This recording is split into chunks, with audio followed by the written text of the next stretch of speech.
to have you this morning on the show. Welcome to the Your World. My name is Winnie Lubembe, and today's conversation is all about passion or survival, and we want to understand how we can navigate our career paths in this uncertain times. Because again, as you all know, not only here in the country, but across the world, there is a bit of economic instability, all right?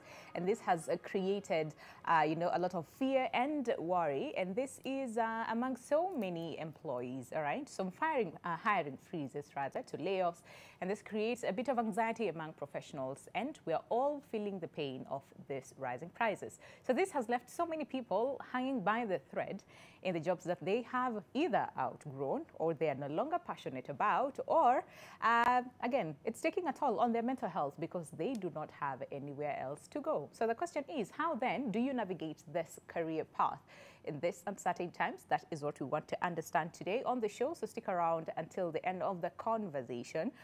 If you're thinking about making changes, again, is this the right time to do so? Okay, and what are some of the things that you should consider before making drastic or much needed change when it comes to your career? But again, the point is forging ahead. So we have a very simple question for you this morning. And again, given all things considered, the question that we're asking you is very simple. And that is, how are you holding up in your career? All right, how are you holding up in your career is the question that we're asking you today. And you know the drill by now. At NTV Kenya, both on Facebook and on Twitter, is how you can reach us and just tell us really, how are you holding up? Like we said, uncertain times, economic instability, there is a lot of quiet, I had people say quiet quitting among so many employees, and of course the layoffs and all those things, right? So the big question is, how are you holding up? That is what we want to know from you. So at NTV Kenya, both on Facebook and on Twitter, is how you can reach us. I can see a number of you. Hey, we get on Lisa, which career? All right, on Facebook, and this is April Wangari Mwita who asks that. And then someone actually said, Eric Omondi says, not bad. Koloski Limbs on Facebook says, still moving on with God's intervention only. Okay, all right. And then someone else says, where? This is Cheriot Kiprono Denzin on Facebook says, where? Okay, alafu ameachia hapo. And then someone says, this is Florence Shisia, who says, contented. So how are you doing? Or how are you holding up in your career? That is what we want to know from you. Again, if you want to call in live, feel free to do so. Our lines are officially open. But to give us more perspective on the topic of conversation today, we have Jen Mutisia, who is a senior professional coach. Perfect person to have this conversation. Good to have you this morning. How are you doing? Doing very well. Thank you look very much, lovely. Thank you very much. You look so lovely this lovely morning. Too. Oh, thank you. Yeah. I mean, listen, I'm sure you interact with so many professionals, right? I just want to hear from you the feel on the ground. What are people saying? What are professionals saying? What are employees saying? Given everything else that is going on right now, what does the ground feel like? What are the people saying as far as careers, where they are at? Let me first of all start by saying that there's still so much good. Okay. Even in the careers, even as we talk about maybe things are tough, things are ABCD, there are people who are getting new jobs today morning. There are those who have reported, there are those who are signing offers, there are those of us who are interviewing the whole day, will be recruiting. So it is not all dim. It's not all dim. There is someone getting a pay rise, there is someone getting a promotion. All those things are happening, even to your friends. True. So I would say there is a lot of positivity. It's never... people will retire, people will move, new jobs will come and all that. So even with all the changes, it's about adaptability. It's about then how are you adapting and how are you mapping your next move and ABCD. Today you may not have something, but how do you stay in the game? How do you stay in the game? How do you keep yourself as one of the best players in the game? So for me, that's what I would say is very important. And that's a really good thing to hear, honestly, because again, like we said, looking around, it's just sad and doom and gloom. I do not know where my next meal will come from. I do not know whether I'll have a job tomorrow. There's a lot of things that are happening that a lot of people are left just holding on, really, and hanging on to whatever it is that they have. And like I said, some of them might not really like the job anymore. They feel stagnated, because someone actually here on Facebook said they feel stagnated, right? So they feel stagnated, right? It is not meeting their needs, and their needs in the sense of both, mentally, first of all, which is really huge, and others are like, you know what, I really don't like it, this I do not like the environment, but I have nowhere else to go. So I'm just hanging on here. But looking at how, again, things have changed, and this is in the professional setup, the skills that we used to value a few years ago is no longer what is valued now. Things have changed, and we're now focusing more on soft skills as compared to these other skills. So do you want to just take us through, first of all, what is important now and that every single professional should know about when it comes to their skill set? What is required of them, and what the current job market looks like? So let me first of all go to the theme of the day, which was survival or passion, and let me use survival. Okay. Not from a scarcity mindset, but if you were a caveman living those days when it was very cold and you didn't have a house, one of the skills that you must have was how to light a fire. It's going to get cold in the night, and you need to keep yourself warm, otherwise you die. So the same thing, if you're a professional, there are some skills that you must have, and one of them is technical skills. They'll never go out of fashion. Okay. Yeah. So doesn't matter. Even as we talk about soft skills, technical skills remain a minimum requirement. Okay. Of course, depending on your level, but it remains a minimum requirement for any job seeker. And therefore, if you're looking for a job, if you're looking to grow, you must get your technical skills right. Okay. We choose from a pool of technical people who already have this minimum level of technical skills. Now the differentiator becomes now the soft skills, the what now, the emotional intelligence. Can you communicate? Can you do what? Yeah. But the minimum is technical skills. If I want someone to come and do what you do, I will not hire you just for the soft skills. You must know how to host me. You have to know how to do the job first of all. So, and those are the technical skills. So when we say technical, we don't mean technology. Okay. We mean the ability to do the job. You're a chef. Can you make a good meal? Then now we can come to the soft skills and maybe. So we'll choose from that pool of people who have already the technical skills, and then you come to soft skills. So in addition to that, you have your technical skills, you have your soft skills. The other skill that every job seeker, every professional must have, and unfortunately we are not taught this in school, is how to pass interviews, how to apply for jobs, how to pass interviews, how to turn those interviews into job offers, and how to keep that job when you get it, and of course how to manage your career all through. So those are skills that every job seeker must have. If you're going to manage your career, and you get this job, because there's a career and there's a job. And those who have listened to me before have heard me say this. That you have a job and you have a career. And you have a career. Okay, do you want to tell them? I mean, just in case. So a job pays your bills. And I'll give a bad example. For instance, I could be maybe fresh from school and I get a job as an M-Pesa lady. Yeah. So that would say it's a job, because then I can't see a progression. I can't see, it's a job that I'm doing for now because, But then I want a career that I can actually map. It doesn't have to go this way, but I can actually map, And we're also talking about careers changing and evolving every time. That's true. If you ask personally, for me, I've had several careers right now. I've had to do different things that are built to my growth. I studied science, then I moved to HR. Look at that. Then now I do coaching, and I might move to something else in the next few years. That's true. And maybe just to come back to your question of the skills that I'm saying are very key on how people have to learn. Especially those who are feeling stuck. The first question you have to ask yourself is, where am I feeling stuck? Okay. Yeah. Are your friends getting jobs?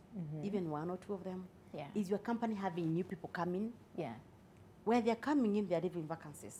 And those people are also growing. Yeah. So there's a lot. And the good thing nowadays, we can even work any part of the globe. That's true. I have so many friends, and I'm very sure even our listeners today have very many friends who are working remotely. That's true. Yeah. So the jobs are too many also. Some are going away, others are coming, but you have to know how to apply for those jobs. You have to know, you have to sharpen your skills when you're called for that interview. How do you make sure that you actually turn it to a job? Into an offer. Into a job, And it is something that very many people neglect. You assume because you have your master's, you have your bachelor's, you have this particular certification, we'll hire you for that. No. You graduated thousands, and therefore that is not a unique skill that will come and we pick you from it. And why I'm saying that is important is because with the uncertainty of what you're calling the jobs changing every day, organizations changing. Today your job was very important. We have new technology.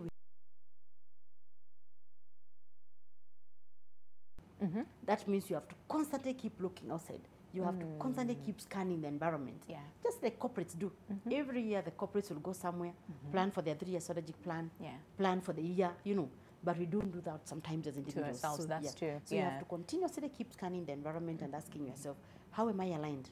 What skills are coming in the market that I don't have that I must, other than academic? Academic is important, is a minimum. Yeah. The technical skills are important. It's a minimum. If the next level is asking for a master's, start planning to get that master's. Okay. But in addition to that, what skills must you get and from where? From who? Oh yeah, that's Yes, important yeah. too. Yeah. Proactively. Yeah. So I tell guys, see yourself 3 years from now. Because again, we tell people after every 3 years, if you're not growing internally, my friend, you have to grow.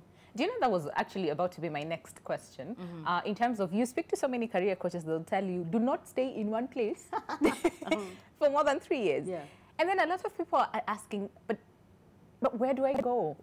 What opportunities do I seek?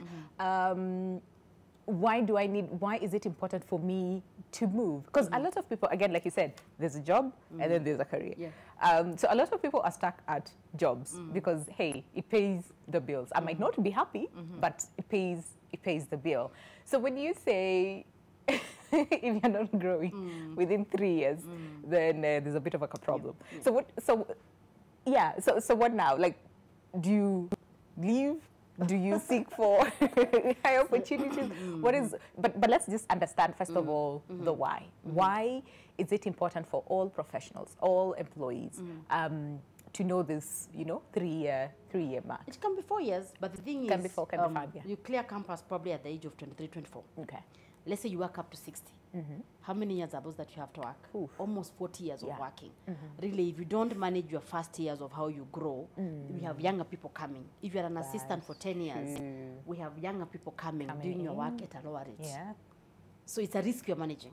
That growth is a risk because if you're doing what a fresh person can come and do, if you're doing what you used to do 10 years ago, because you haven't grown internally. Yeah. And maybe there are no vacancies, maybe there are no opportunities for growth, or maybe you're not positioning yourself.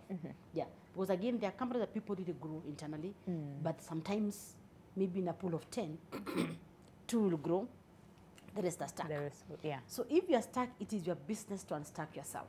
Okay. It is your business to start saying, you know what, I have to grow to the next level. And when I talk about growth for me is two-way. Okay. You're growing in terms of responsibility. You can't spend all your life filing. You have to go to the next level of doing something different, and and then move to the next level. You must have a dream of where you want to go. It doesn't have to be this way, Okay. but at least increase responsibility and stuff like that, and that comes with money. Okay. Yeah. So are you growing in terms of responsibility? Are you growing in terms of money? Okay. If those two are not coming, you can't start walking around feeling bad. Yeah. And saying, here people don't grow, here there is no money, here. You owe yourself that growth responsibility. Okay. And I'm sorry if I'm sounding arrogant, but No, that is it is your business to grow. Your employer owns the job, and you can give it to another person. Okay. But your career is your personal business. Manage it like a To make project sure that and grow it, yes, and grow it is. Can we just stick with the internal first of all for a sec? Because again, there's so many people who are probably watching us this morning, and they're saying, "Listen, I have been in this position for a very long time. Yes, I love it. Yes, I feel I have outgrown it, and I feel I can do so much more."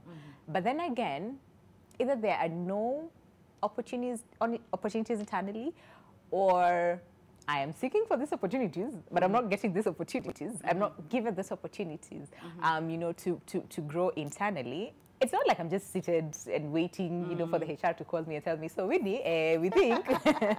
You defer promotion, yeah. Exactly. So there's so many people who say, but I am constantly upskilling. I am constantly seeking these opportunities, but I just can't find myself. Yes, I can't find myself, on the growth, spectrum. So.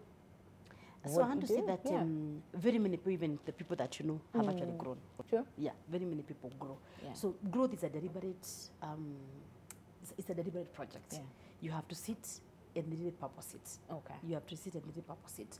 You have, first of all, to master what I've just talked about, the skills that I said, the skills of how to, first of all, apply for those jobs, because things are changing. When you would just send an email and sit, that is different. Now you have to know how to apply for jobs. Click here and apply, online. Yeah.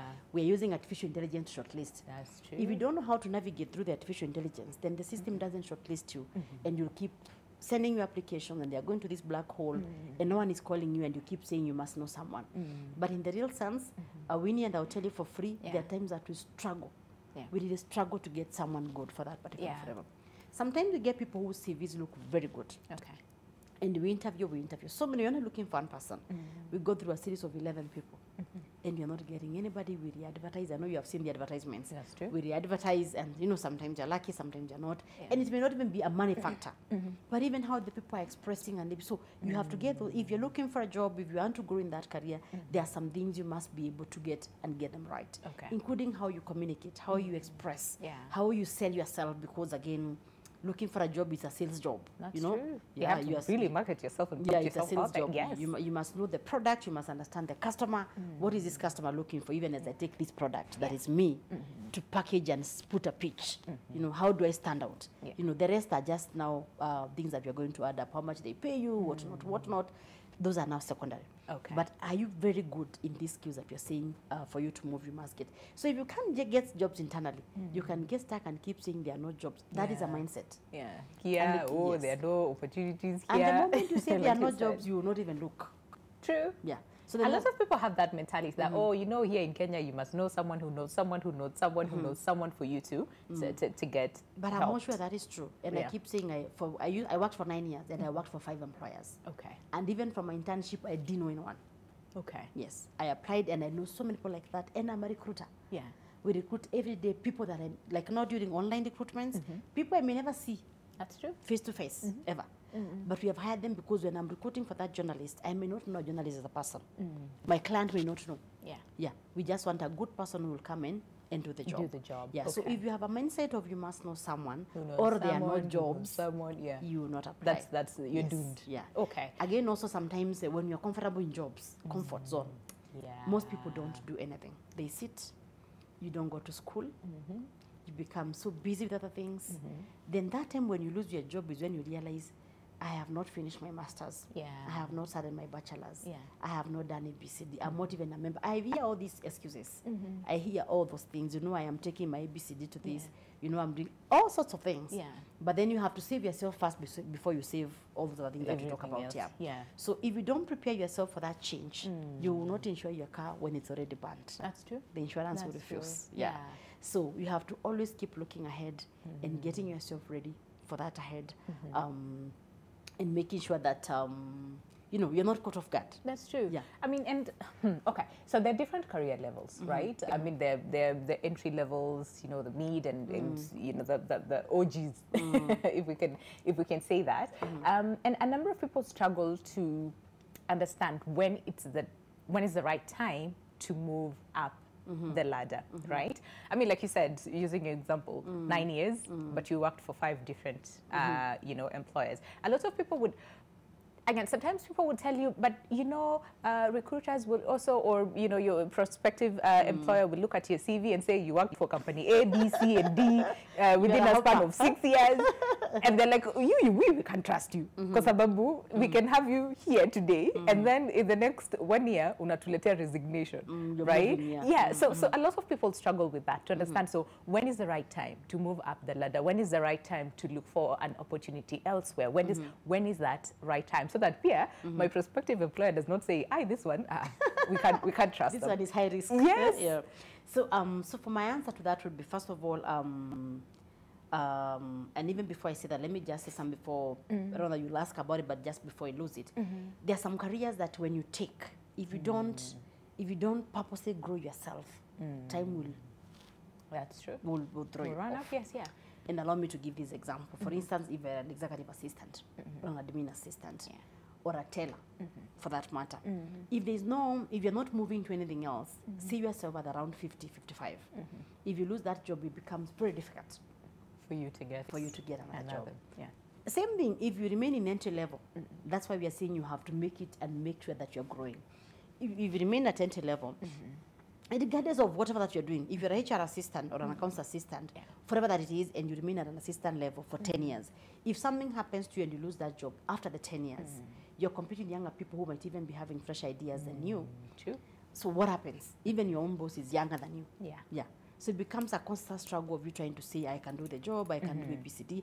And what happens also, because they could be giving you a pay rise every year, you become a very expensive resource. Yeah. And therefore, I'm talking about risk management in our own careers. Yeah. Yeah.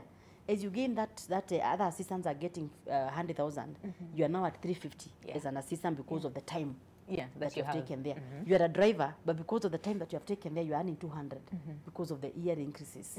If you lose that job, either you'll be hired at half the cost, or you will not get. And therefore, those are things that we have to talk about. They feel it feels painful even in that situation, but unfortunately we have to talk about that. We really have to. Because you have to continuously manage that particular risk. Now, in terms of how often do we change jobs and job hopping? Yes, and when do you know that this is the right time for me to change a job? For me, I'll say again, maximum 3-4 years. 3-4 years. If you're growing, please, you can do all your life in that organization. If you have seen yourself move from this role to this role, is exciting, you've been given assignments, you're moving and all that. For IKEA, you can do your life, you can do all your 35-40 years in that organization. Because again, you're growing. And all of us are looking, regardless of generation, all of us are looking for growth. That's true. And success. That's true. As a minimum. So if you can't get your growth and you can't get success in that role, and of course, even as we talk about bills, the older you get, the more your bills. The more the bills, the more the responsibilities. You didn't pay school fees for children, now you have 5 children, you have to pay school fees for them. You have to move to a bigger house, you have to buy more food, you have to do all those things. So that pie has to continue growing. So either you could be growing it in other methods that are not related to you getting a job or a bigger job and all that. But it's important that after you are 3-4 years, you even have those discussions with your boss. I feel I'm ready for the next level in my career. And this you start having from you're the one. You have this job. Start thinking about next year. I'm not able to do bank reconciliation this year, but I want to start now moving to what my boss does. You get a mentor. You know, you start growing to doing beyond. There's a famous saying of what got you here will not get you to the next level. So you start now looking at that level and doing something that we call a gap analysis, a skills audit. What am I, even when they're doing succession planning organizations, you'll find that if they're looking for the next level of leadership, they come and do, for you to go here, these are the competencies that you need. That you need to have, We are eyeing you for this role, and we need to know what gap, what development plan must we put, so that by next year you are ready for this, for this level. So at a personal level, we have to start doing that. You go online, get 5 jobs from different organizations, see what the title is, see what they're looking for, see the kind of duties, start assessing your readiness. Aligning yourself to readiness for that. In the next 2 years, I need to have these skills. You may not get that help internally for whatever reason, but there are 1,000 mentors out here who can help you. Who can help you. The world is your oyster, as they say. So do that and you'll find. And of course, networking. Don't stay home and hope that the job will find you. or you keep applying. You know, some of them are not advertised. So the more you're out there and people know you and know your work and know ABCD, it's also easier for you to be able to move. All right, let's take a break. I'm really, really loving the tidbits that we're getting this morning. And I love the fact that you said, listen, your growth is your business. And sometimes, you know, we need that tough love. Because honestly, and like you said, sometimes we get too comfortable and we don't notice that really time has passed. And the opportunities that would have grabbed, you know, 2-3 years later are no longer with us, right? So I really, really like that. But again, so let's take a break. Remember the question that we're asking you, and that is, how are you holding up? All right, how are you doing? How are you holding up in your career? That is what we're asking this morning at NTV Kenya, both on Facebook and on Twitter is how you can reach us and let us know, how are you holding up in your career? But again, Jenny also mentioned something very important, and that is the power of networking. I think this is an area that we really, really need to dig deeper and understand, because there's some people who tell you, but you know me, I'm an introvert, so I cannot go out there and meet people because of, you know, anxiety and exactly, So then how do we do that? And also, as we network with people who matter and not just with anyone just because Jen and Besema, we need to network, right? So then how do we get it right? As far as networking is concerned, we'll need all the answers. After the break, stay with us. The show is Your World.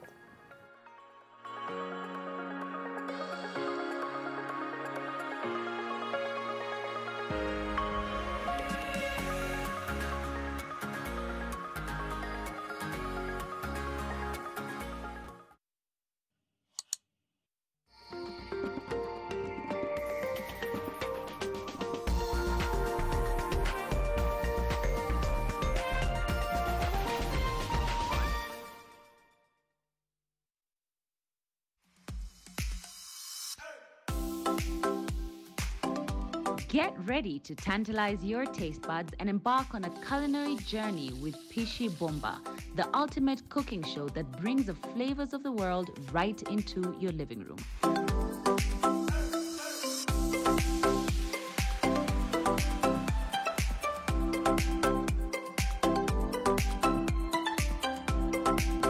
Tune in this Sunday at 6:30 p.m. with me, Claire Karatu, for a mouth-watering adventure. Pishi Bomba.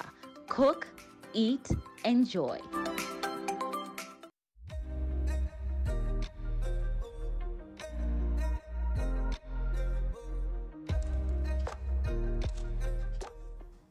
So I love cooking. So I try to cook every now and then when I can, just to bring the relaxation bit. Something I think many people laugh at. I also like watching chick flicks and Nigerian movies. They crack me up. They just release the stress away.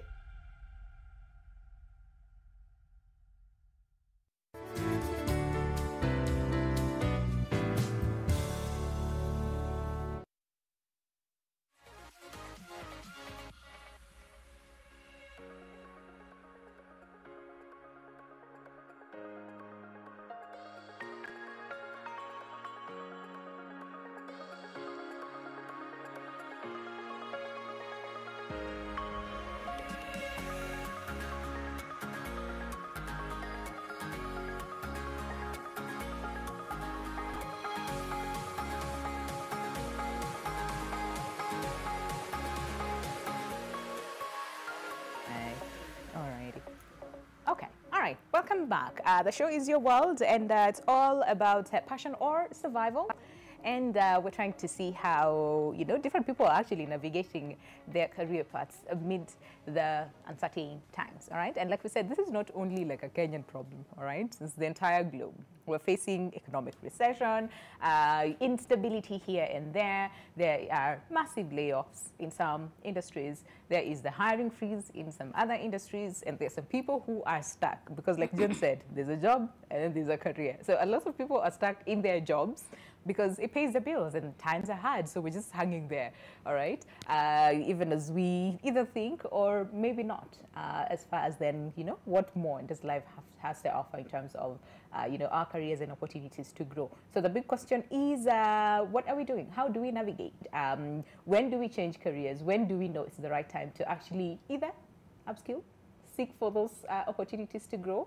Because Jen said, your growth is your business. I'm really taking that home today with me, and I hope you are as well, because it will help you really sit down and think and plan and have all these strategies involved. But Jen, the whole aspect about, first of all, right now we are in a digital space.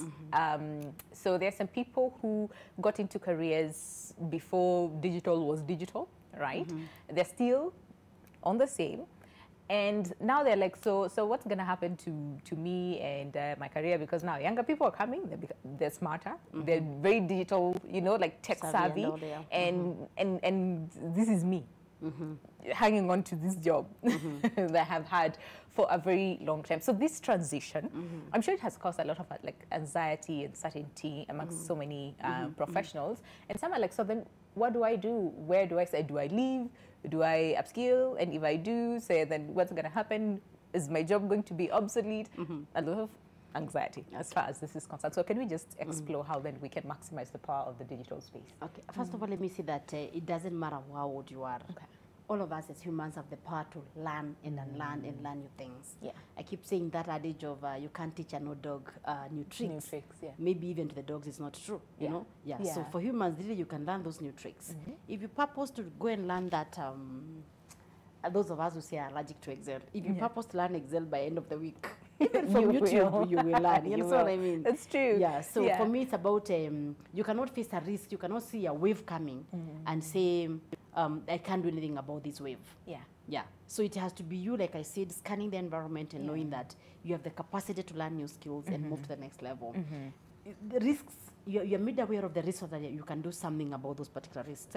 Not for you to sit, because let me say that the young people might be tech savvy, but they may not have the knowledge and the skills that the experience that the elder of us have. Yeah. You know, Yeah. so you understand what I mean? Yeah. So it's a balance of the two. Yeah. Some things will go completely yes, but they'll still need that knowledge. Yeah.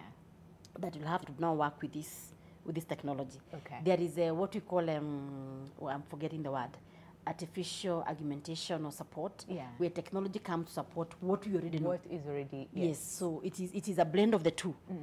And it's easier to learn the technology sometimes than to learn what I know. The experience that I've gone through, the experience that you have right now. Yeah. You know, Yeah. someone might take years for them to actually be able to even put that in That's a true. tech system. That's true, yeah. So nobody is useless per se. Okay. It's a way of us now knowing that for me to be marketable, what must I add to my cake? Yeah. What must I put as my icing to make sure that the cake is really beautiful? But you have to make sure that you're not caught by surprises. That's true. Yeah. That's true, Where yeah. and I like using the ATMs and also the time that every MD would have a secretary. And then laptops came and it was, I would imagine that I was young, but I would imagine it was a wave like now. Yeah. I would imagine even I was talking about, you know, there are laptops coming, there is ABCD, the ATMs, the tellers would go. Yeah. And people went to the streets, or even the taxis, you know, the Ubers and all that, you know, all those things that have changed. Yeah. And it's a lot of stuff that has changed, and a lot of it will keep changing. Yeah. So even as these things change, how are you aligning? You can keep resisting the change or assuming it is not coming. Yeah. You can be proactive and align yourself with that particular change. All right. So that then you're able to move very fast. So Yeah. I don't want to say that any of us cannot learn the technology that is coming. Yeah. And I don't want to imagine, I don't think it is true that technology will take everything. Yeah. There has to be a portion that your The skills will be human required. face, the human Yes. touch cannot be replaced. Yeah. At the same time, All it's very important that you do that analysis and be very truthful to yourself. Okay. It is true some jobs are going away. It is true. It's true. Yes. Yeah. So if you're stuck in that assistant job whereby maybe your work was to key in documents, and now everybody is keying in, and therefore that where we would now come and give you that paper. For instance, if you are in accounting, and now that is being done from the source, people are doing, so this job has been gotten rid of. Yeah. It has to be you to now transition. It has to be you to else. ask yourself what changes are coming in this industry in the next 3 years. Okay. And purpose to transition and be ready for that particular change. And allow me to quote, I think it must have been Albert Einstein who said, it is not the most intelligent that survive, but the most adaptable. Yes. The most adaptable. So Yeah. how are you adapting to the changes? Are you always being caught by surprises? Remember again, if you keep to yourself, every time you go to work, you move from work, you go to the house, and that is your routine. Yeah. You don't mix what I said about networking. You don't Yeah. go to meet people in your profession to understand what is changing. You don't even go for the free webinars. You know? That are available. Exactly. And I keep saying, even for the webinars, because the things that will come to the country 2 years, 3 years from now, Yeah. trust me, they're happening elsewhere in the world. True. Yeah. So who are you following in the global perspective? Are you going for webinars up in your area that are happening in the US? They are free. Yeah. I mean, can all you watch need them is just from your internet, house, and you you know? have internet.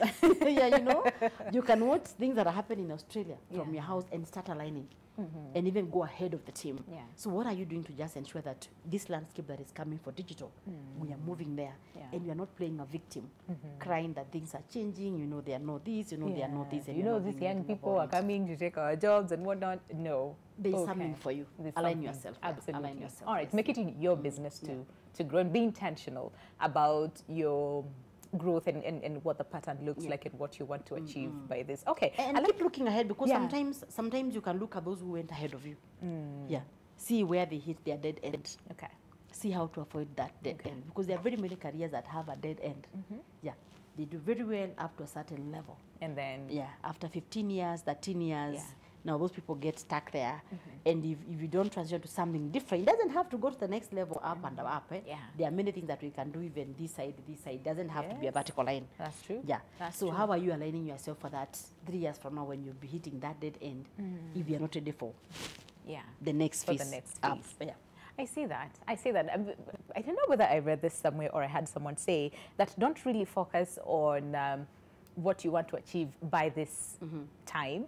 Just focus on the little things that you are doing every single day. Because again, the path might not be vertical, like you said. It could take you to this other place, and then take you and branch out to this other side. But focus on what exactly you're doing every single day to take yourself I have a different there. opinion. Yeah. I believe in short-term plans and long-term. Yeah, and long-term plans, yes. Yeah, so I will not be so stressed about the long term. The long term. But I have to plan for both. That's true. Yeah, so I It's want important. to, So I want to know that in 10 years, I would would wish. Yeah. You know, things change. I would wish to be doing this, and therefore I'm going to school, I'm doing this because I'm aligning with this.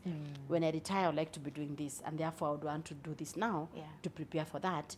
And then I have short-term things that I'm doing right now for here and the BCD. Yes. Knowing very well I could invest so much in this, and I never have to pursue it. I change. True. Yeah. So it won't stress me, but I can't just plan short-term. I can't just focus on the next step. Yeah. It will be the next step in the bigger plan. I see that. I see that. Yeah. Okay. So networking, like you said, it's important because again, the right people will not come find you. Yeah. You know, in your house, like they always say, your husband will not find you in your house. For those people who say, "Yeah, I'm an introvert. I always I'm in the house," which again, a lot of people are in that web. So then, yes. So how and where and when do we find this right people to network with? Because you can be networking, but you're networking with the wrong people just to be seen or to be deemed that you are networking. So what is the right way? Who are these right people that we should be networking with? For me, networking has many pillars. Okay. And I've also, from experience, I've seen people that maybe someone do call the wrong people open doors for me. So I've realized it's about just relations. It's just about building the people that you know. It could be an office assistant that takes you to the MD. Yeah, it doesn't have to be that big person that you have to know. It but you see, that's the mentality out here, that you need to know the big people. You need to know the big people in the right places. Not always. That will take you there. Yeah, not always. There are people that, like for me, there's a guy I worked with somewhere. All right. At that time, he was our office assistant. Right now, he has grown, I don't know what. Yeah. But when I was getting into consultancy, he's actually the one who took me to his MD. So for me, I keep saying it's about, it's just about the people, really. Yeah. Anybody has something to offer. That's true. Everyone has something to offer. Yeah. The most important thing is have a networking plan. Okay. That is mapped out. You don't have to just even network with people from your profession because then you'll be too much. If, like for me who is in HR, if I'm always going for HR events and I only know people in HR. Yeah. But I could be looking for things that are in finance, M&D, other ABCDs. I want to know Winnie and Yes. STEAM and ABCD and all that. So for me, it's about just expanding the people that I know, and I don't go with it in terms of what I want to pick from them, but with what I want to offer. Okay. Yeah. Okay. We have shared groups. Yes. When they call me for something, whether they are paying me or not, I'll be like, yeah, it's okay. I'm happy to and do that is it. part of my networking, because then if I have something to offer, I'll offer it. Then tomorrow you remember Jane had this. Yes. Now we can have the conversation. Yeah. So it's not always about what can I get from this relationship. What can I do in ABCD? Okay. It's how people know you, and knowing you is not knowing that your name is Jane. It's people knowing what you can do. What you If can they have a do. chance for them to know, to even see you do it. Okay. That is the best networking. Yeah. Yeah. So even in the office, sometimes like networking within the office, you find people have cliques.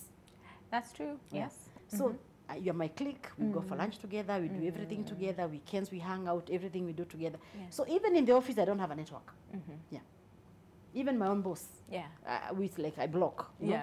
It's work. I don't want us to get to know each other. Yeah. So even networking in the office is a skill that you have to That build. you need to have. When people are calling for those committees to do things that are out of your department, be the first one to volunteer. Yeah. That is part of networking, because then you're building your network in the organization. And people get to see you differently. They get to see you do. Yes, the other side of. They don't know you as the lady from that department, but they know you as the person who actually ran with this particular project and did ABCD. Okay. So networking goes with branding and visibility. Okay.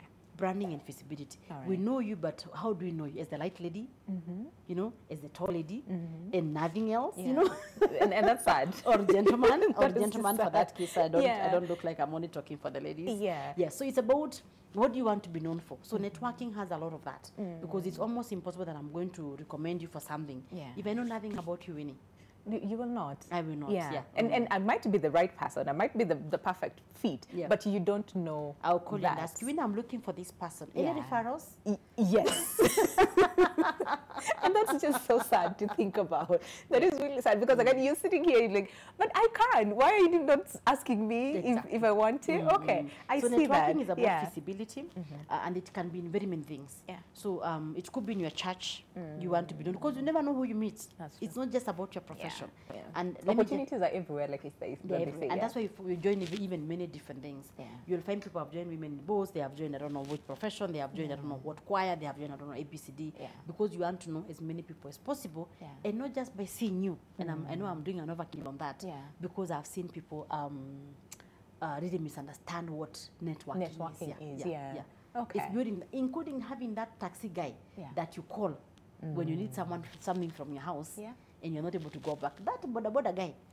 That you know that is my network. When I know I've forgotten my phone or something in the house, I can trust him. He can go and pick ABCD and do ABCD for me.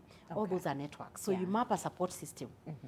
There, not just for your career, but to support you in the different pillars that you need to be supported in.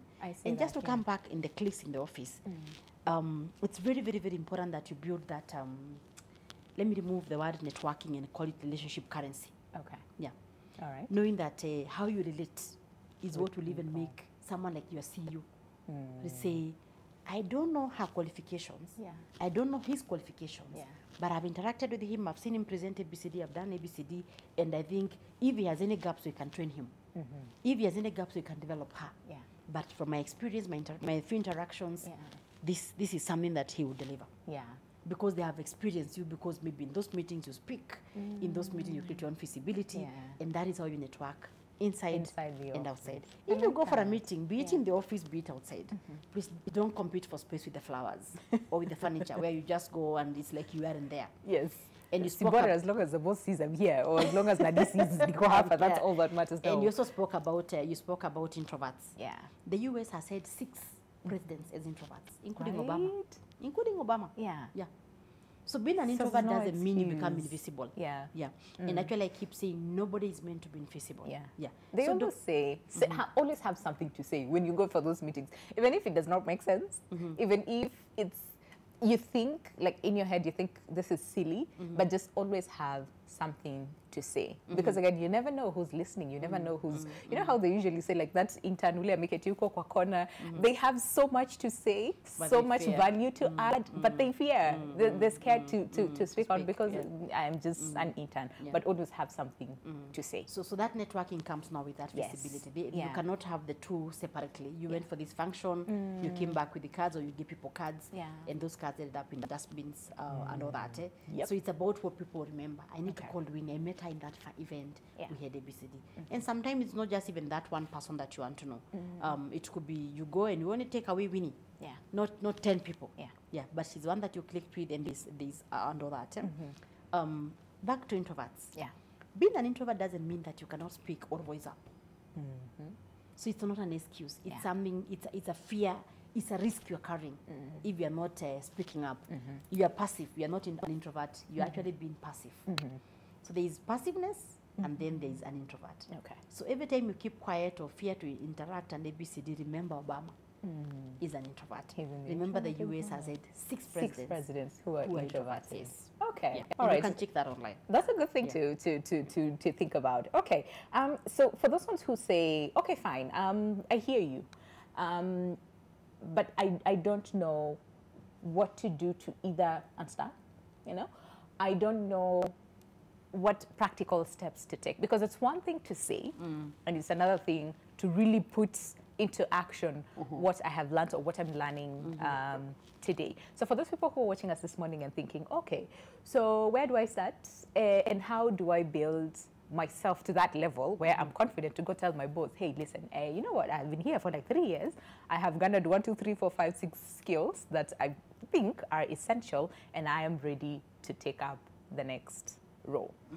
Where do I start? What do I do? What are some of these practical, tips that you would give the people? So to grow internally, first of all, it depends with your performance. To grow internally. So you have to always think about that. And there are also some skills that even for you to go to your boss, remember sometimes at work, people don't look at just the performance currency. That performance currency gets you up to a certain level. Sometimes people just doing the minimum, so every time you're getting the mid-standards and all that. So first of all, are you really exceeding so that your boss knows you are a pillar? So growing internally is more challenging than growing outside. That's true. Because, I think so too. Because we already know your capacity here, we already know your weaknesses. We know you're not able to cope with people. If you are a system, are we calling you a user-friendly system or a very difficult system, you know? So all those things. And those are things that I tell people from day one. Know that you're being judged and manage that project that way. Manage that project knowing that I want to be a friendly system. I want to achieve ABCD. I want my boss to feel supported, and I want him to know that I'm open to learning and feedback. Okay. Sometimes internally, even you're given feedback and it becomes like it's war. You can't take the feedback from either your boss or another person. Yeah. And therefore, your boss even has a problem recommending you for the next role. Yeah, because again, yeah. You and remember, can't, your boss is very important. You know, very, very important. Yeah. He should be your ambassador and, of course, other people. Yeah. But that is the first point of interaction. Okay. They also tell us that you should make sure that even other people know what you do, not just your boss. Even other people should be able to experience you, and it's what you're talking about, visibility. Yeah. Those projects that are away from your department, are you participating so that you're able to even have other mentors elsewhere and ABCD? Yeah. But now, how to start? So if you're already performing well, I don't think that should be a difficult conversation. Okay. Just book a meeting with your boss, nothing will go wrong. Okay. Yeah. Most people like mentoring others. Yeah. So if your boss feels you have something to learn from him, or there's a good part that you want, most people are not that bad. Yeah. I think when you ask them to teach you something or to hold your hand, they do. will. So Yeah. that would be a starting point if you're already in good terms with your boss. All right. If not, you can identify other people outside the organization and work with them, you know. But it first start with what I said earlier. Go online, map all the jobs that you're looking to grow to the next.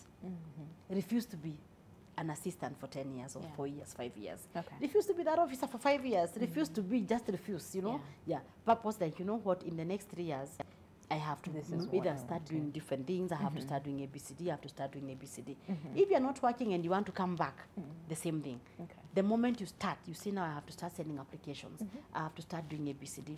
And like I told you earlier, there are times that people only start applying for jobs and looking for opportunities when something goes wrong in the organization. Yes. When the news about you might be doing redundancy, when I have a fight with my boss, when I'm not happy at work, that is when you start looking. That is the wrong strategy. Okay. Because then it means you have not been proactive enough. You may not even be ready Yeah. for the next forever. So be very proactive. If you're looking, get your CV right. All right. Go online. There's so much. Read about how to apply for jobs. ATS, the applicant tracking system. Learn how the recruiters are doing right now. If you can't navigate on your own, there are very many people that can help you, both here and elsewhere. Yeah. And of course, learn how to interview. Know how to express yourself. As you go up, remember again, those being able to balance the accounts for the accountants, being able to, for HR to manage a recruitment becomes almost like a minimum requirement for everything. Okay. We start looking at other skills.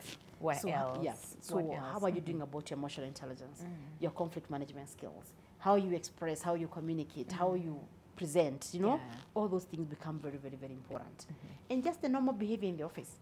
Something as basic as even emails, how you manage your emails, you know? Yes. All those, knowing that sometimes, even online behavior. So that brand is... Things that we overlook.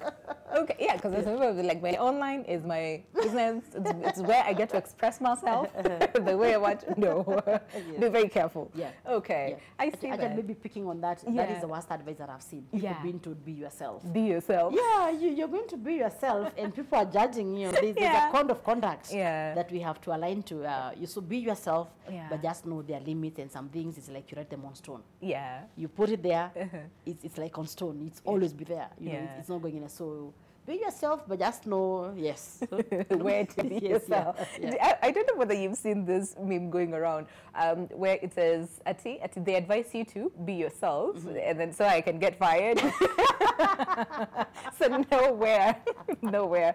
Okay. I like that. And again, I can see your time is far much spent. But again, we've talked about how important networking is, how important it is for you to be very intentional about your career growth. Because Yeah. again, nobody will come and pick you from your seat and say, I want to move you from here to here. You have to make, make it your business and be very intentional about it.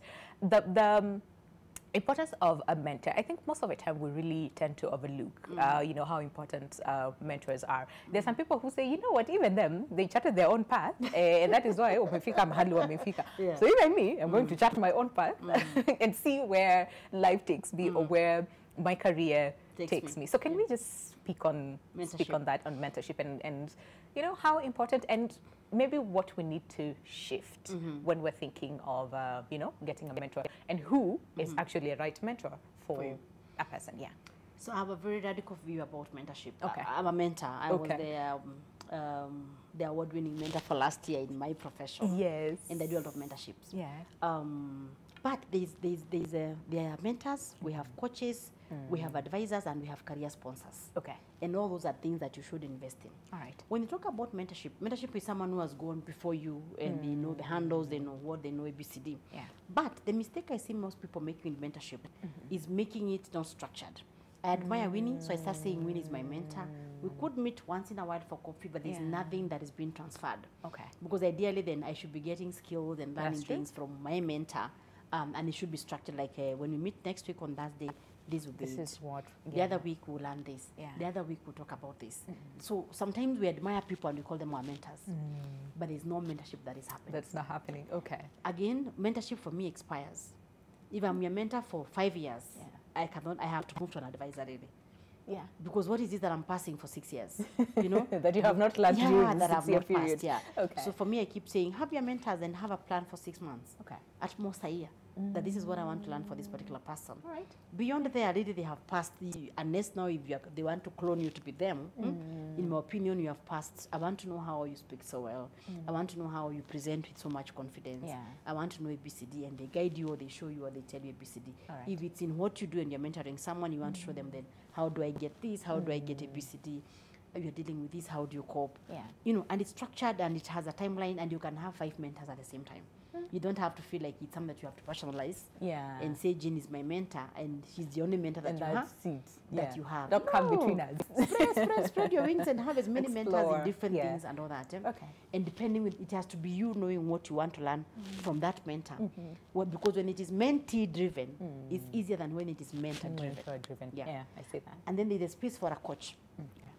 A coach is someone you go to and you feel stuck. They don't give you a solution. Yeah. Just like you see in football. The Yeah. football coach doesn't play. Yeah. But he'll guide the team, they'll have their own sessions on how to play best. He maximizes their potential.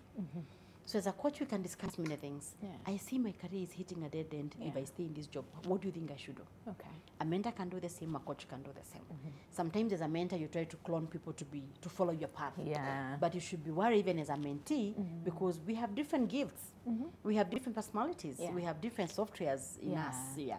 So you don't have to follow my path. Okay. I can give you advice, we can do ABC, but you don't have to follow my path. All right. And then on the sponsor, this is someone who you have deliberately made sure they understand what you do, and you've even approached them and told them that I feel I'm ready for the next level.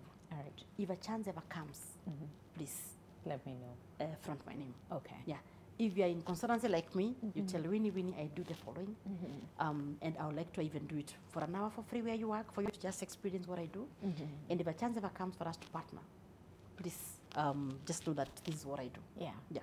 It's a network, and if that person is a career sponsor or a professional sponsor, they will speak for you in rooms that we are not, and they'll say, go with Winnie, you'll not get disappointed. Yeah. I am putting my They neck can vouch for her, you for know, you. I Yes. can vouch for her. Yeah. So very important, and I cannot, sometimes you hit in the dark. Yeah, and things that you could have done in a week, you end up spending.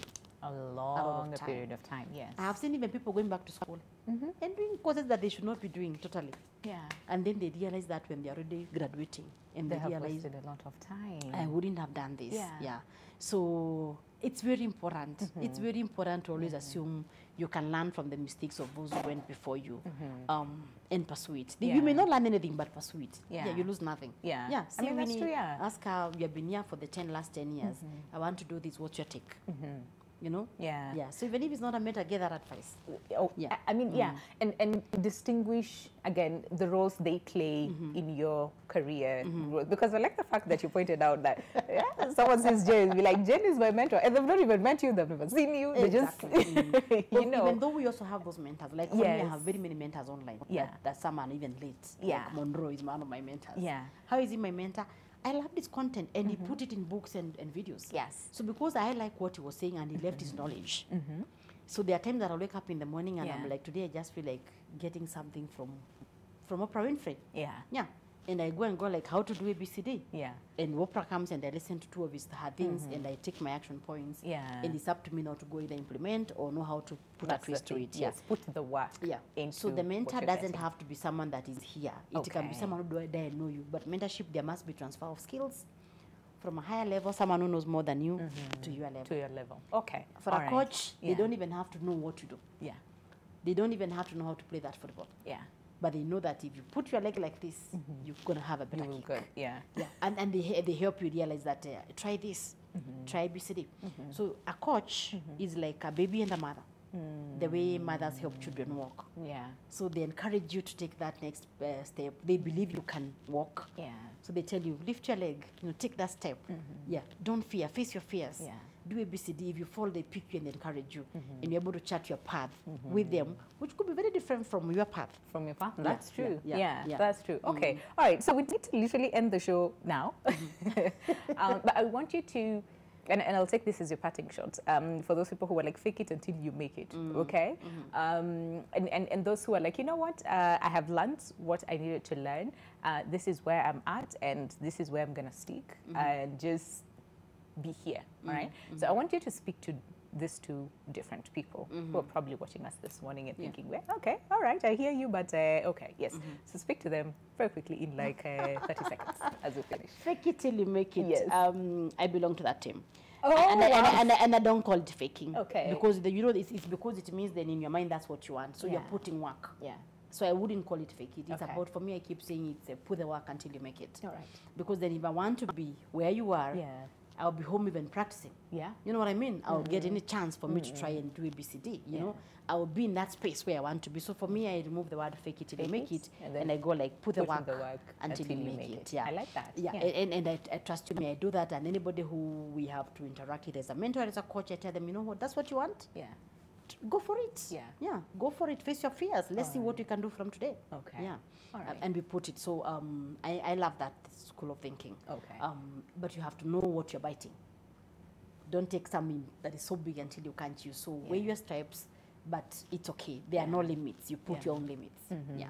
The other group was, this is where I want to be. Yeah. If it's a cautious decision, for heaven's sake, it's your decision. Okay. We all have different appetites for different things. So it depends with your appetite for Yeah. growth and Yeah. for risk and all those things. Okay. And people sometimes want to be in that phase for different reasons. Yeah. And allow me to just throw in the side of women bit Go of ahead. it. Sometimes, like for women, you find that maybe when your children are young, you feel this job gives me time to be with my children and to work.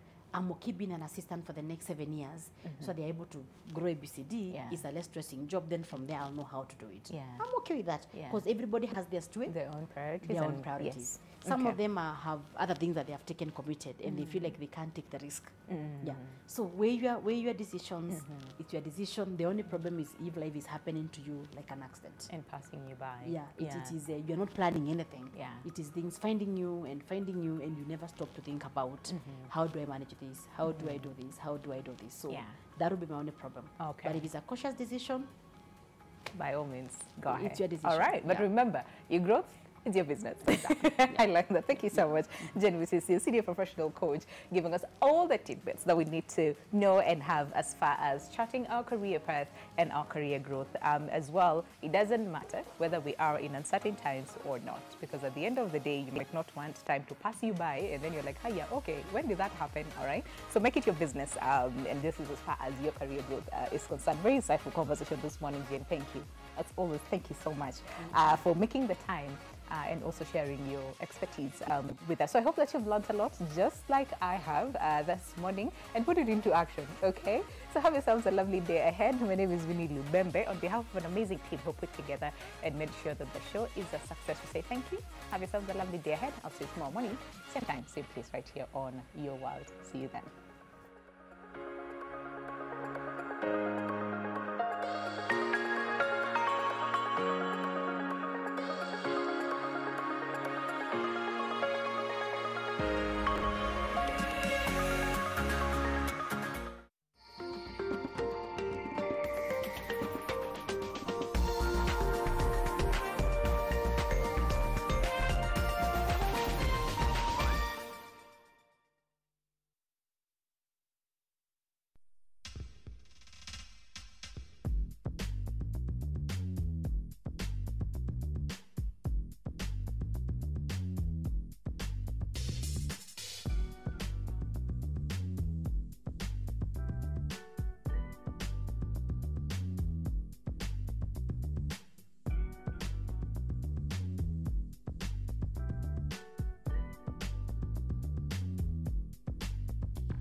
Mi naitwa Jane na Tala wameniokolea sana. After kupata hiyo pesa, nilinunua nguo, nikauza, nikapata profit, nikaongezea stock.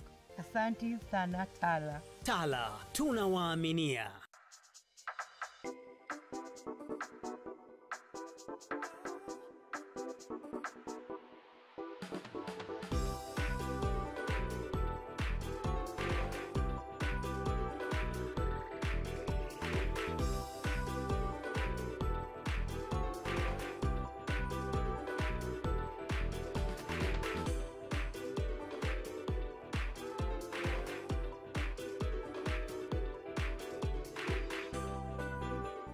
To get Dance With Me as your Skiza tune, dial star 811 star 925 hash. Skiza, non-nation. My name is Martin Oluwaro-Otieno. I'm Executive Director at the Leadership Group. Society has become very complex, and there's lots of pressures that men are going through, basically social pressures, issues around mental health, economic and financial pressure. So as men coming together to discuss, to learn from one another, to see what has worked and what hasn't worked, to share stories, success stories and otherwise, and really to use this as a forum. Kenya ni nchi ya mabingwa na hapa hakuna shortcut. Kuwa bingwa ni kujitolea, kujituma. Mabingwa hutambua mabingwa wenzao. Mabingwa hurauka kabla ya jua kuchomoka. Wengine huwa mabingwa wa familia. Mabingwa huhakikisha tuna shine kama mabingwa. Wao hutulisha vyema. Ma-influencer wa kutuconnect mtandaoni. Mabingwa, wale ambao hutuongoza. Sisi wote ni mabingwa. Kijana hapo mbele, mzee hapo nyuma. Jamaa na jembe. Boda aliyemleta jamaa na jembe.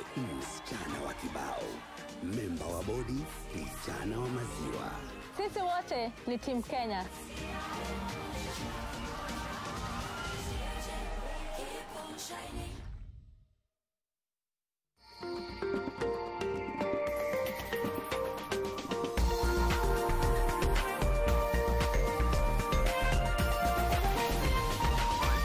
This is NTV.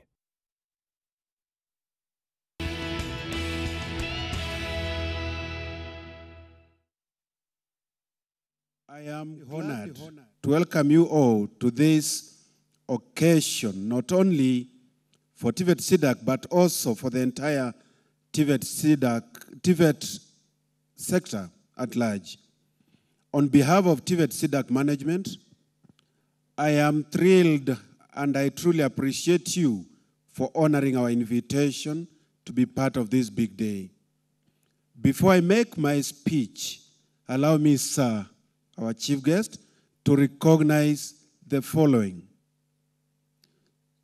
Chief guest, I recognize the support from the Chair Education Committee at Parliament.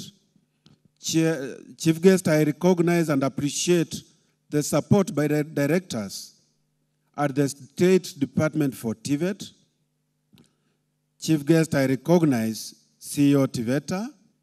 I recognize CEO KNQA. I recognize CEO Kenya School of TVET. I recognize CEO COOPS, Higher Education Loans Board, CEO Kenya Federation of Juakali, CEO KEPSA, Council of Governors, Secretary General KENAPCO, CEOs of FKE, KAM, KETREB, Kenya National Chamber of Commerce and Industry, NITA, Kenya Medical Lab Technicians and Technologies Board. Chief guest, I recognize CEO Zizi Afrique Foundation, Kesha Kati Chairman, CEO Public Service, and chief guest, with your permission, I recognize our development partners led by CICAN, GIZ at TVET, ILO, the World Bank, USAID, Kenya Maritime Authority, Kenya Nutrition and Dietitians Institute, who have stood with us as TVET SIDAC in developing our curricula, in facilitating our assessment, and in making our certification a success. We have worked with these that I've mentioned alongside others to make the work of TVET SIDAC and TVET in this country a success. Our chief guest, I recognize also the Minister of Labor, State Department for Skills Development, all principals of our TVCs, VTCs, TTIs, national polytechnics, and university directors of TVET. We also recognize county directors of TVET who have supported us at the grassroots. Chief guest, the work that we are here to launch was supported by many, but in respect to time, I invite the representative from the ILO and the World Bank to stand and say jambo, because they supported us in the development of our strategic plan, and also they sponsored students into the assessment that is just ending. ILO, World Bank, thank you. Chief guest, ladies and gentlemen, today we are not only launching our TVET SIDAC strategic plan covering the period 2023 to 2027, but also releasing the results of the March-April 2024 assessment series and celebrating the first anniversary of the TVET SIDAC board. Chief guest, our council was appointed 1 year ago, and the chairman will be telling us what we've managed to achieve in that 1 year. It's a great council, and they have done so much.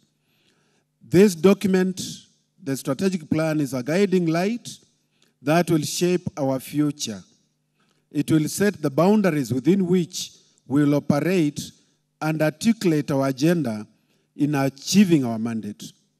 This plan will harmonize all our efforts aimed at tackling CBET implementation and challenges arising therein. Our chief guest, distinguished ladies and gentlemen, the strategic plan is important in enabling the council to execute its mandate through deliberate prioritization of projects and activities and optimal resource allocation.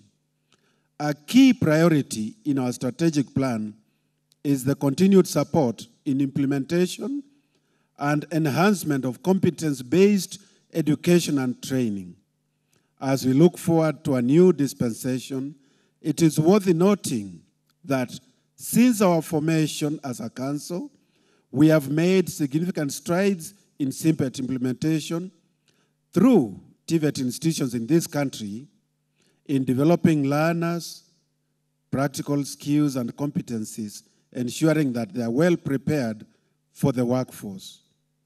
Our chief guest, allow me to highlight a few past achievements. Under the strategic plan of 2018 to 2023, the council demonstrated commitment to enhancing the skills of Kenyan youth and promoting lifelong learning. We developed 429 CBET curricula in various skill areas, which is a testament to our dedication and hard work. To support the implementation of the curriculum, the council developed 186 mentoring tools to support the industrial training and 184 learning guides that provide training contents to the trainers. These were developed in collaboration with industry to ensure that they met the current market demands, consequently reducing the instances of skills mismatch. During the planning period, the Council further established 135 competency-based assessment centers and trained over 12,000 verifiers and assessors to assist in the assessment process. Our chief guest for the 2023-2026 planning period, as we celebrate our achievements, chief guest, under the previous plan, we draw key lessons from the challenges we faced during the way and recognize areas for improvement. This has provided valuable insights that have been instrumental in shaping and refining our strategies for this planning period. The 2023-2027 strategic plan has been carefully crafted to steer the Council towards its vision, goals, and objectives. This plan will guide priority setting and resource allocation, and more importantly, ensure alignment with the National Development Agenda, popularly known as Bottom-up Economic Transformation Agenda. TVET SIDAC has a crucial responsibility of actualizing the 5 pillars of bottom-up economic agenda, namely agriculture, micro, small, and medium enterprises, housing and settlement, healthcare, digital superhighway, and creative economy. With regard to competence-based assessment, our chief guest, allow me to say that competence-based assessments are at the core of our mandate. And I am glad to report that from May 2023, TVET SIDAC has conducted assessment in 3 series. We have the July-August 2023, we have the November-December 2023 series, and we have the March-April 2024 assessment series. All these totaling up to about that 5,000 candidates. We are here to release the March-April 2024 assessment series results, and this is a moment of pride for all of us. Chief guest, I want to congratulate our trainees, our trainers, and all institutions that have contributed to this success.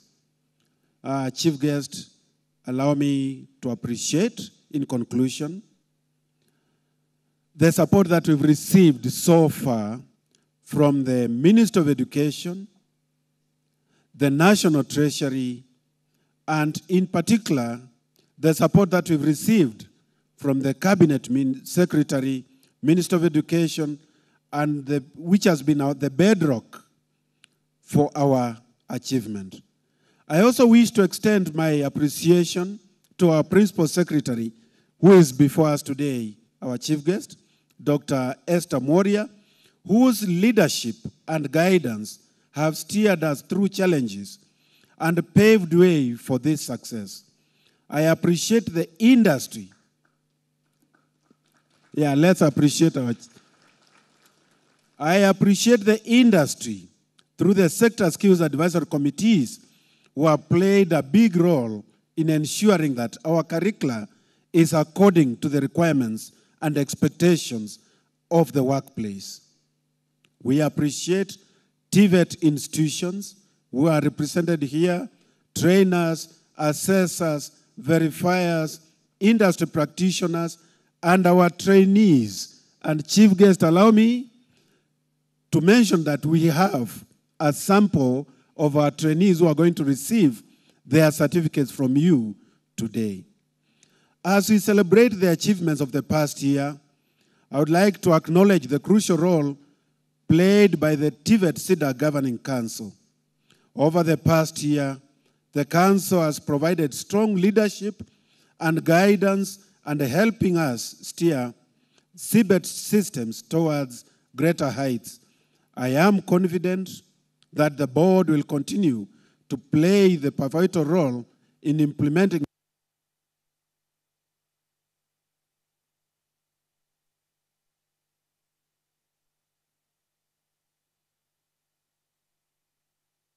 before I call the chairman to introduce our staff members.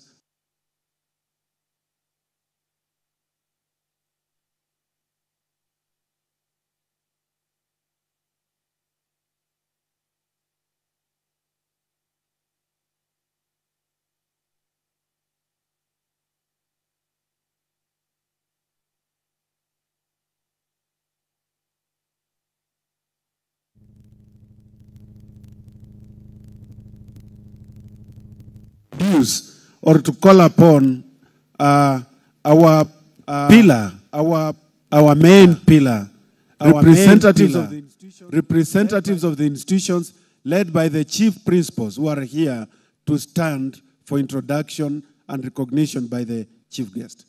Kindly, all the principals, the chief principals who have come, may God bless you as you stand for recognition.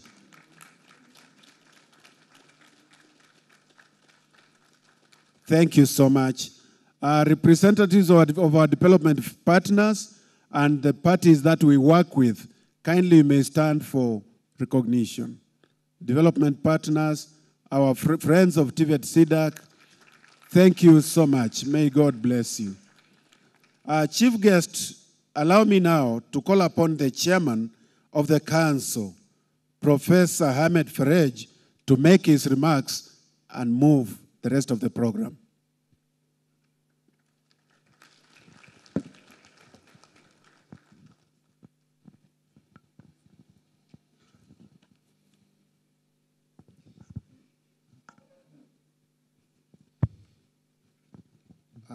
Prime Cabinet Secretary and Cabinet Secretary for Foreign Affairs, Dr. Musalia Mudavadi, the Principal Secretary, State Department for TVET, Dr. Esther Moria, other Principal Secretaries present, if there are any, TVET SIDAC Council members, the Chief Executive Officer, Professor Kisilu Kitainge, Chief Executive Officers of other agencies present, other ministry officials present, our partners, the development partners present, distinguished ladies and gentlemen, good morning.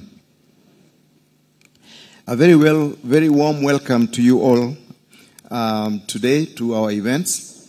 But before I start my remarks, please allow me to introduce the members of the TVET SIDAC Governing Council present with us today. Could you please stand? And as I call your name, just lift your hand. Dr. Kaberia Arimba, Mr. John Tuwei, who represents the PS, David Mwangi, Principal Nyeri Tech, represents Mwangi. Oh, sorry. I saw you at one point over there. And, thank you, Mr. Mwangi. Dr. Kipkurui Langat, the Director General for TVET Authority. He's not here. Mrs. Lois Kuto is asked to be excused. She is a principal for Rift Valley Technical Training Institute. Professor Kisilu Kitainge, the CEO, is an ex-officio. Mrs. Florence Suji, she represents industry. Dr. Mercy Mwaniki, she comes from Technical University of Kenya. Mr. Nyamai Wambua, Executive Officer, Chief Executive Officer for Federation of Juakali. Ladies and gentlemen, I am very grateful. You may sit down. I'm greatly honored to work with these ladies and gentlemen who have dedicated a lot of their time, a lot of their passion and their energy and experience to turning around TVET SIDAC. Our chief guest, ladies and gentlemen, we are honored to have you all here this morning as we unveil the TVET CDAC Strategic Plan for 2023-2027, and release the March-April 2024 assessment results, as well as celebrate a milestone in our development over the past 1 year.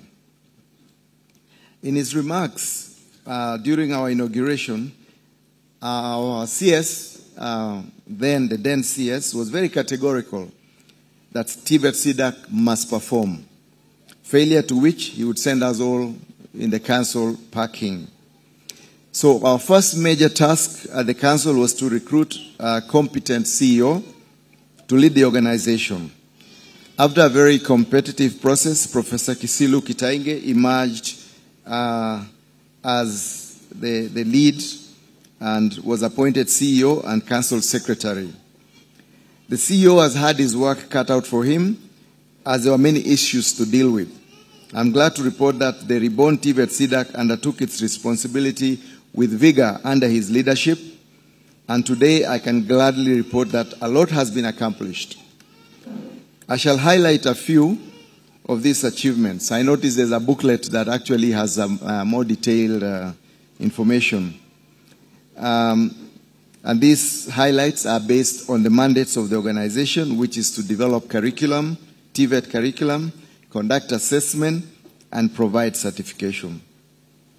Ladies and gentlemen, since the establishment of TVET CDAC in 2014, as stated by the CEO, we have developed over 400 curricula across the TVET spectrum. Over the past year, we have developed more curricula with the participation of industry players and other key stakeholders. We have also developed a curriculum development framework that will ensure that our training programs are aligned with industry needs and meet global standards, enhancing the employability of our graduates.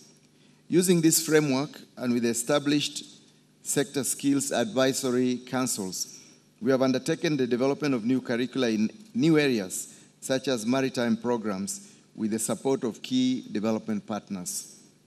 We have now formed 109 sector skills council advisory committees to ensure that our curricula remain relevant to industry and the labor market needs.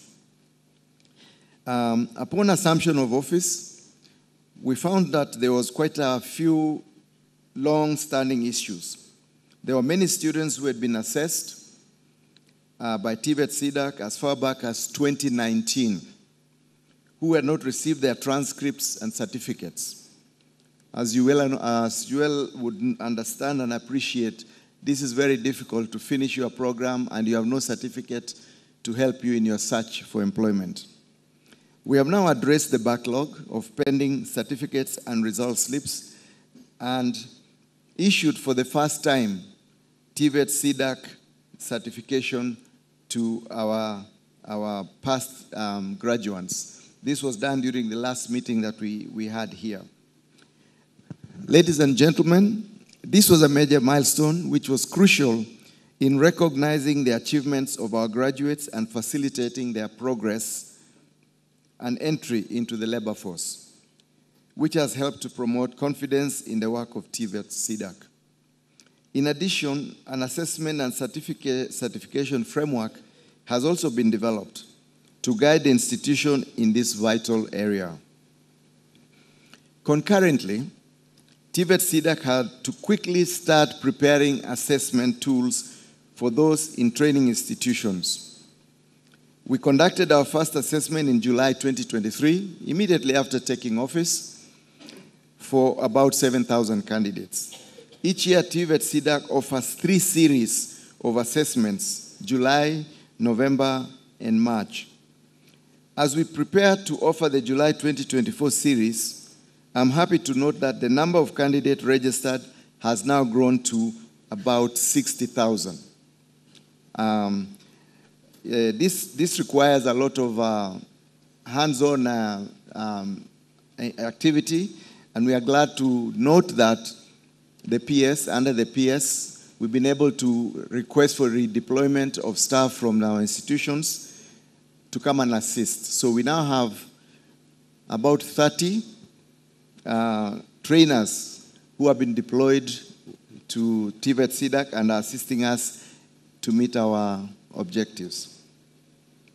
The government's directive to TVET institutions last September to begin offering TVET CBET programs will result in the number of candidates growing rapidly in the next couple of years.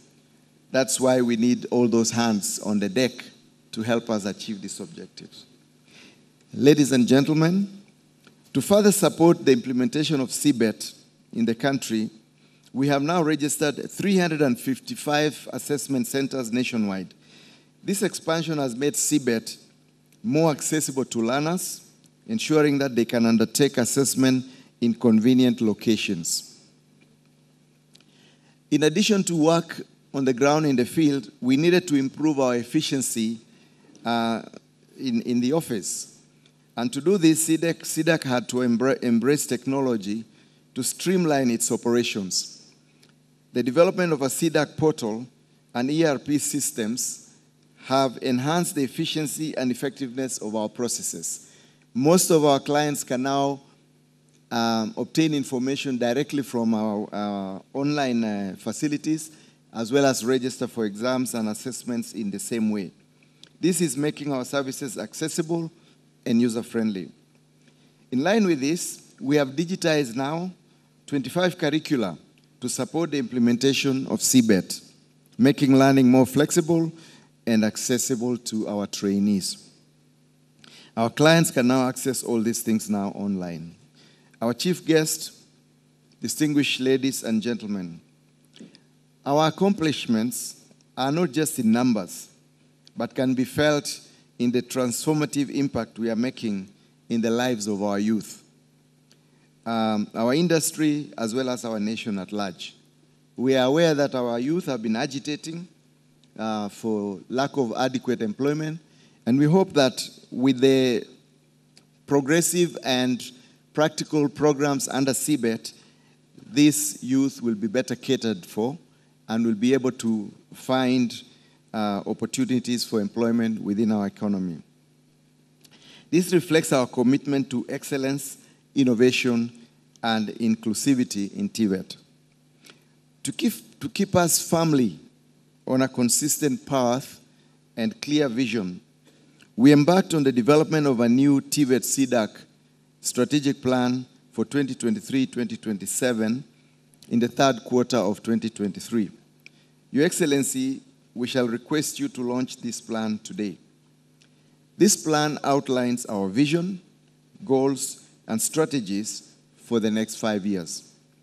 It's a roadmap that will guide us as we strengthen our TVET system, enhance our curricula, improve our assessment and certification processes, and foster stronger industry labor market linkages, paving the way for a brighter future.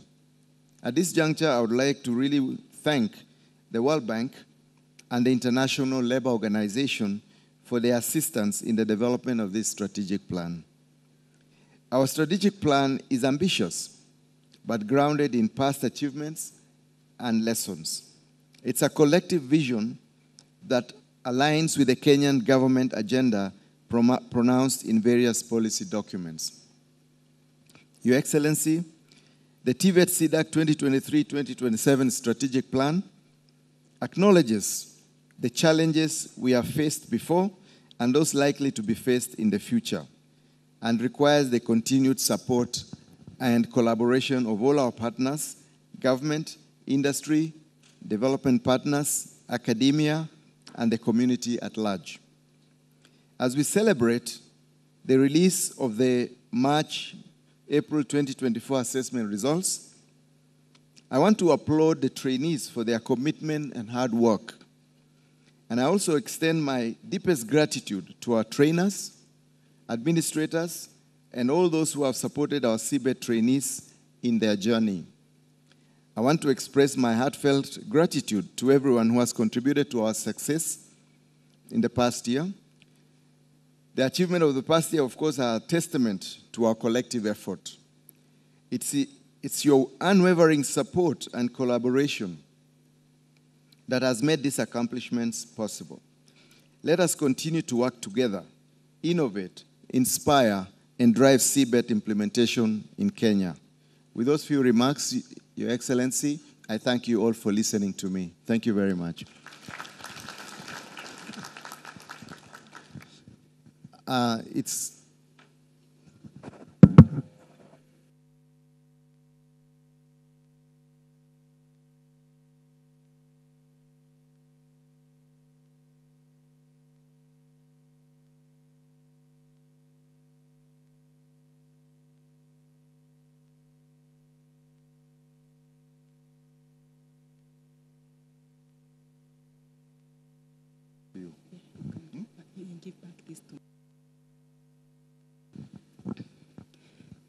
Thank you so much, our chairman, Professor Ferrej.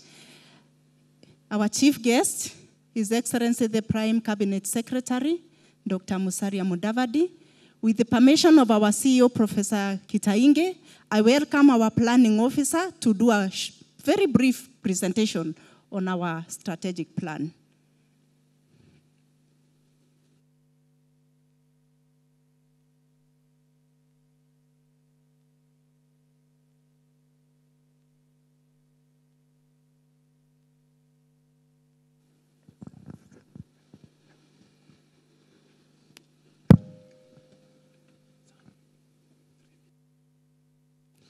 Our chief guest, Dr. Musalia Mudavadi, our Principal Secretary, Dr. Esther Moria, all invitees, good morning.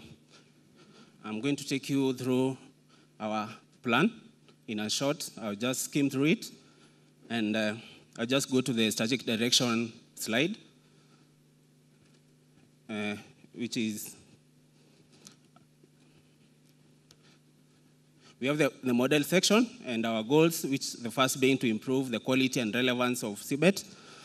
And our second goal is to enhance the institutional capacity. And the third being to strengthen oversight, governance, and accountability. And these are the main challenges that we experienced in the last planning period. And in this planning period, we want to work to ensure that we sort these issues. So the key result areas are as enumerated. The first being the curriculum development. And for this, our objective is to strengthen the curriculum development process. And we also want to strengthen the assessment. And also, our key area is on ISO certification to ensure that we are able to serve our customers better. So in a nutshell, those are our main areas in our plan. I'll not go through everything because of time constraints, and I'll give it back to our CEO just to say something. Chief guest, our strategic plan covers all that is expected of bottom-up economic transformation, and we've covered the guidelines that are provided. We appreciate you. Thank you so much. At this point, Chief guest, allow me now to call upon our Principal Secretary, State Department of TVET, to come and make her remarks.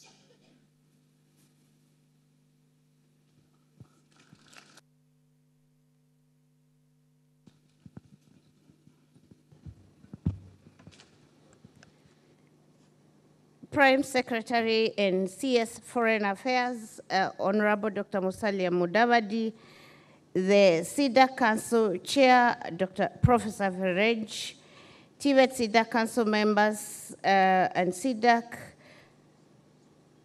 CEO, Professor Kitainge, other government agencies present, directors and other ministry officials present. Please, ministry officials present, could you be upstanding? Please be upstanding, all the ministry officials present here. Your Excellency, these are some of my officers. And then we have the principals present. All principals present, please be upstanding. Your Excellency, this is part of my principles in the various polytechnics. Professor Wajana na CEO, na chief guest. because I want him to see the principles, Your Excellency, like I told you earlier on, these are my foot soldiers. They do an excellent job, and I am very, very proud of them, Your Excellency. Please give them a thank you very much. You may be seated. And I also recognize the development partners present. Thank you very much for being here. It is my pleasure to be part of this celebration as we launch the development plan as well as release the exam results. The technical, vocational education and training sector is a great enabler of the better agenda, Your Excellency, in the socio-economic development of this country. The Tibet CDAC Strategic Plan 2023-2027 is a testament of our collection vision and the dedication to elevate the standards of vocational and technical education. And this strategic plan, Your Excellency, is not just a document, but a blueprint enabling the Council's plan to ensure that the TVET system is competency-based, inclusive, and geared towards producing industry-ready graduates. And Your Excellency, even if I did not say anything else, TVET CDAC is the body that is TVET, and it is the body that is going to ensure that this country is producing graduates that we need for industry.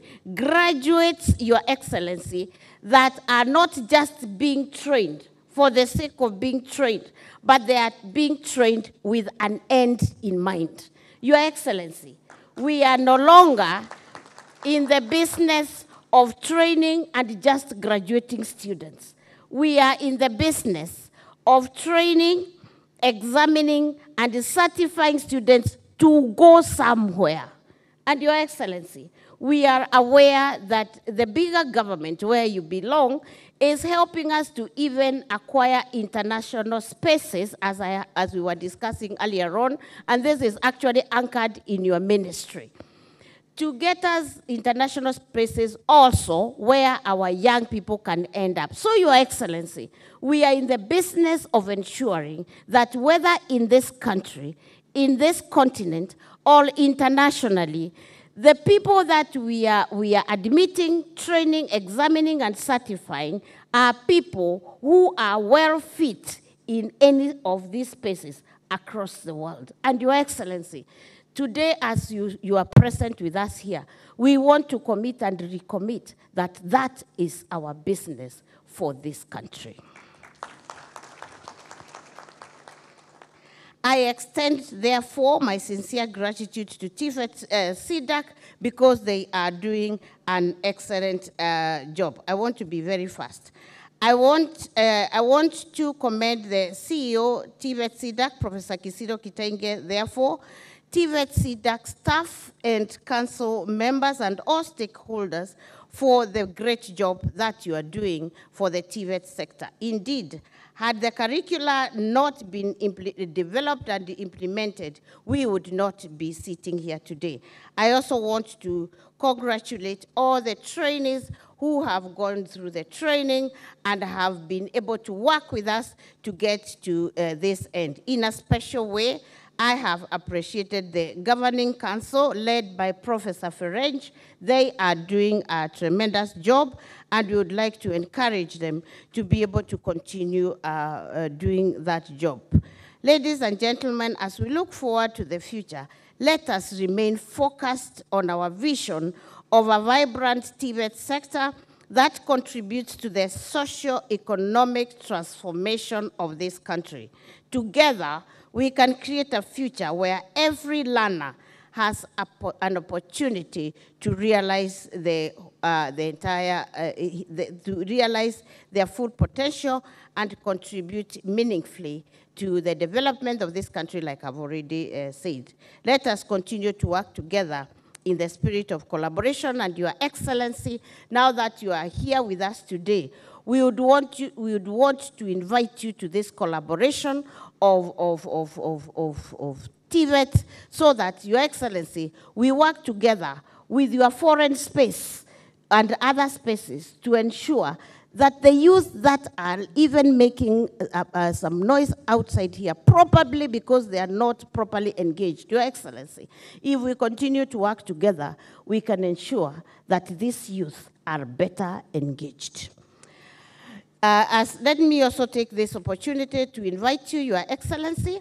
On the 29th to the 31st of this month, we will be celebrating TVET at 100. And in that space, we will also be able to tell the world a lot more of what we are doing and what we envisage to do. And Your Excellency, I can assure you, as I sit here with my generals, I am sure that we are committed to doing what it is that we are required by His Excellency, the President, your office, and all the Kenyans to do what we must do. Thank you very much, ladies and gentlemen, for what we are all doing for TVET, and we want to together assure His Excellency, the Prime Cabinet Secretary, to deliver the message to His Excellency, the President, that our commitment in this piece is unequivocal. Thank you very much for listening to me, and allow me now to take this opportunity to invite in a very humble way the Cabinet Secretary, Honorable Dr. Musalia Mudavadi, to deliver his speech.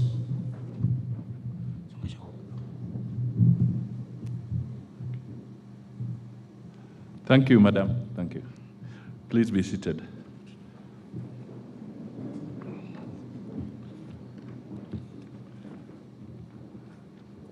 The Principal Secretary, State Department for TVET, Dr. Esther Moria,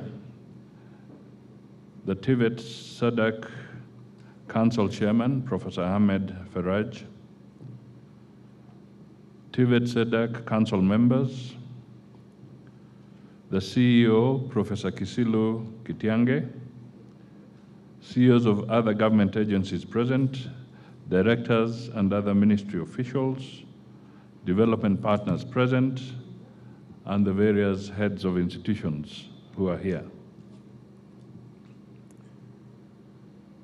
And also officials from the Kenya Association of Technical Training Institutions. Distinguished ladies and gentlemen, good morning. Habari yenu? Najua kuna baridi lakini tujihami sasa. It is my pleasure to join you today as we mark 3 significant milestones in our journey towards enhancing technical and vocational education and training in Kenya. Today we launch the TVET SADC Strategic Plan for 2023-2027 period, then release the March-April 2024 assessment results, and celebrate the outstanding achievements of the TVET SADC Governing Council over the past year. Ladies and gentlemen, I extend my heartfelt gratitude to everyone who has contributed to remarkable progress of the TVET sector. The sector is an important cog in the overall government strategic direction of ensuring youth employment in and beyond the region. The skills and competencies acquired guarantee the competitiveness of our youth in a rapidly evolving global economy. Ladies and gentlemen, my office as the Prime Cabinet Secretary is in charge of ensuring the effective functioning of government through coordination and the efficient delivery of public services. This is fundamental to ensuring that policies, programs, and projects developed across the various ministries, departments, and agencies are implemented seamlessly and yield the desired outcome for our nation. In this regard, the launch of the TVET SADC Strategic Plan 2023 to 2027 is a significant milestone in our mission to revolutionize technical and vocational education and training in Kenya. This comprehensive plan, which outlines the vision, goals, and strategies for the next 5 years is a roadmap that will guide the TVET sector in key areas such as curriculum development, assessment and certification, research and innovation, ICT integration, and industry linkages. As we move forward, let us remember that the success of this strategic plan relies on our collective efforts. It requires the active participation and support of all stakeholders, including government ministries, state departments, industry partners, educators, and students. Together, we can build a robust TVET system that not only meets the needs of our economy, but also empowers our youth and secures our nation's future. One of the strategic plan's core pillars is the emphasis on industry partnerships. We understand that the success of competency-based education and training curriculum is closely tied to our collaboration with the industry sector. Fostering strong relationships with industry stakeholders ensures that the programs in the curriculum are co-developed with the industry to remain relevant and responsive to employers' needs and also nurture entrepreneurship skills among the trainees. It is therefore imperative to align our efforts with the demands of the labor market to produce highly skilled graduates who are not only employable, but also capable of driving innovation and economic growth, ultimately contributing to the competitiveness of our industries. Ladies and gentlemen, I am also delighted to announce the release of the March-April 2024 assessment results. This assessment was diligently carried out from 11th March to 19th April 2024 across 131 TVET assessment centers. At level 3, 153 candidates were assessed in various courses, with 112, that is 73%, being male, and 41, or 27%, being female. The National Skills Certificate comprised 3 qualifications with 77 units of competency. At level 4, 2,179 candidates were assessed, with 1,169 being male, that is 54%, and 1,010 being female, that is 46%. The Artisan's Certificate comprised 32 qualifications with 32 units of competency. At level 5, 6,715 candidates were assessed, with 2,674 being female and 4,041, being male and 4,041 being female. The Craft Certificate comprised 53 qualifications with 660 units of competency. At level 6, 11,075 candidates were assessed, with 5,246, that is 47%, being male, and 5,829, 53%, being female. The diploma comprised 95 qualifications with 1,274 units of competency. I note with appreciation the affirmative action that has led to increased female trainee enrollment at levels 4 to 6. Overall, 20,122 candidates were assessed in 193 qualifications across all levels, with 333 units of competency. This figure represents a remarkable 181% increase from the November-December 2023 assessment.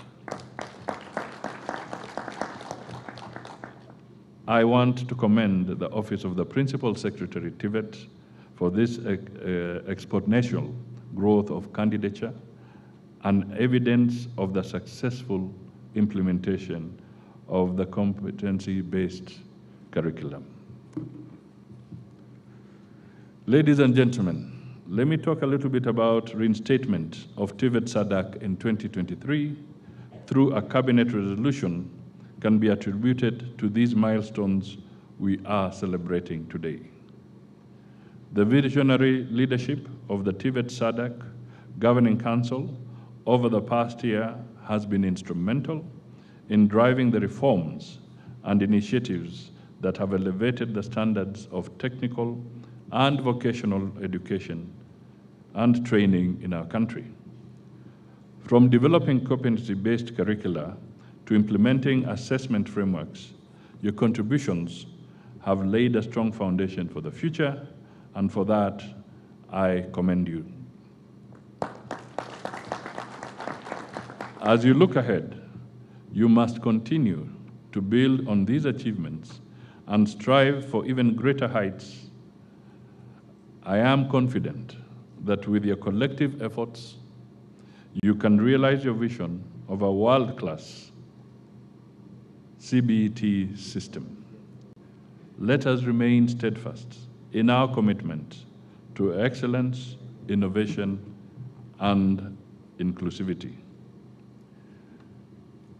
Ladies and gentlemen, in closing, I sincerely thank all the TVET partners, stakeholders, and the entire TVET community for supporting TVET SADC. Together, we are shaping the future of our nation, one skilled graduate at a time. Let us work hand in hand to ensure that every Kenyan youth has access to quality technical and vocational education that empowers them to achieve their full potential. Lastly, as the Principal Secretary did indicate, I am aware that the TVET sector is marking 100 years of celebration. This is an opportune moment to take stock of key milestones that TVET has achieved for the last 100 years. It is an opportune moment for the TVET sector to make strong statements that indeed TVET works. Let us take this moment to call on the Kenyan youth and the entire country to embrace TVET, because it's TVET that is going to cause industrialization in Kenya.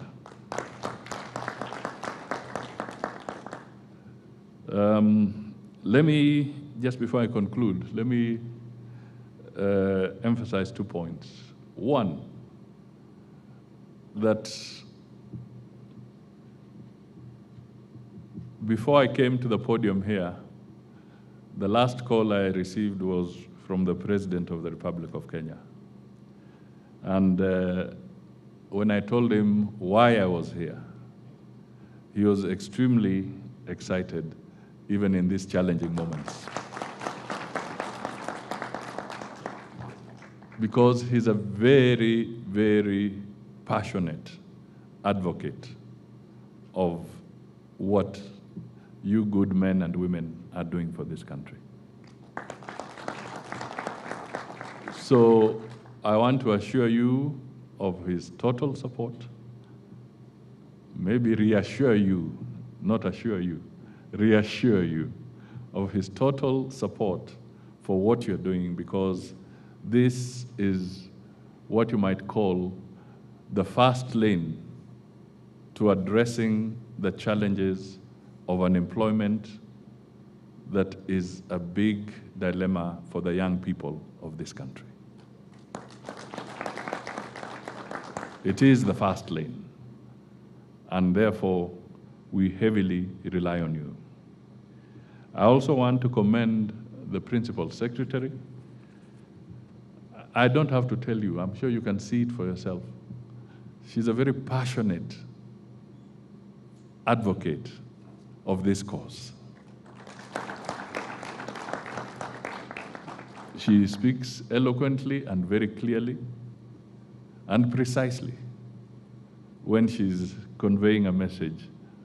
So it shows a lot of resolution, and I'm sure it cascades within her department so that we can all deliver on this very important agenda.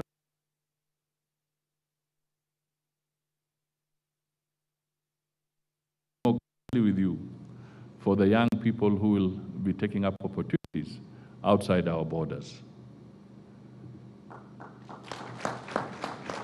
We will work closely together because the opportunities keep coming up. Whereas Africa is experiencing a very high youth population, 70% of our young people, of our population, 1.4 billion, is primarily a young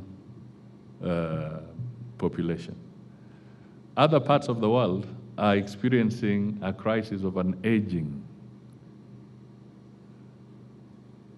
population. So the opportunities are very clear.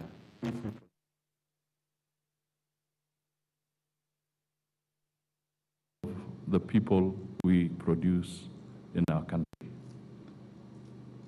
Competent, and the truth be told, the bulk of the diaspora that we have who work outside. One thing that has been also making Kenya stand out is that our young people out there have been primarily a very disciplined team in these various countries. Comparatively, without me mentioning,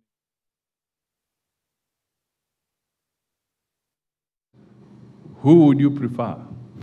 They tend to tell you that we prefer the Kenyan people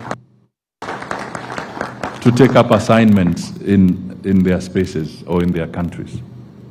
So, as we resolve the challenges we are facing today, I want to also send a message of appeal to our young people as they speak to us on other aspects of the economy and governance in the country.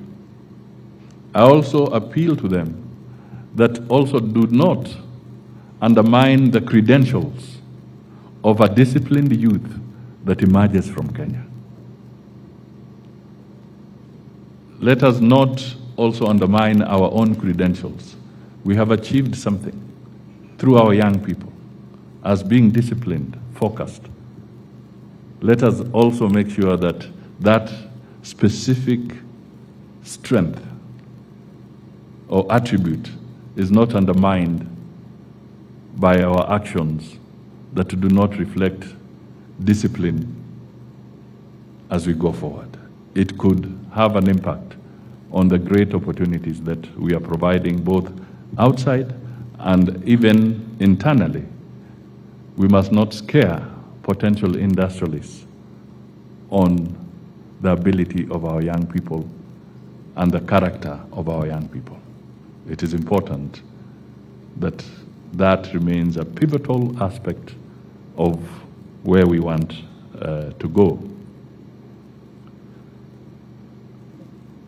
I can give examples.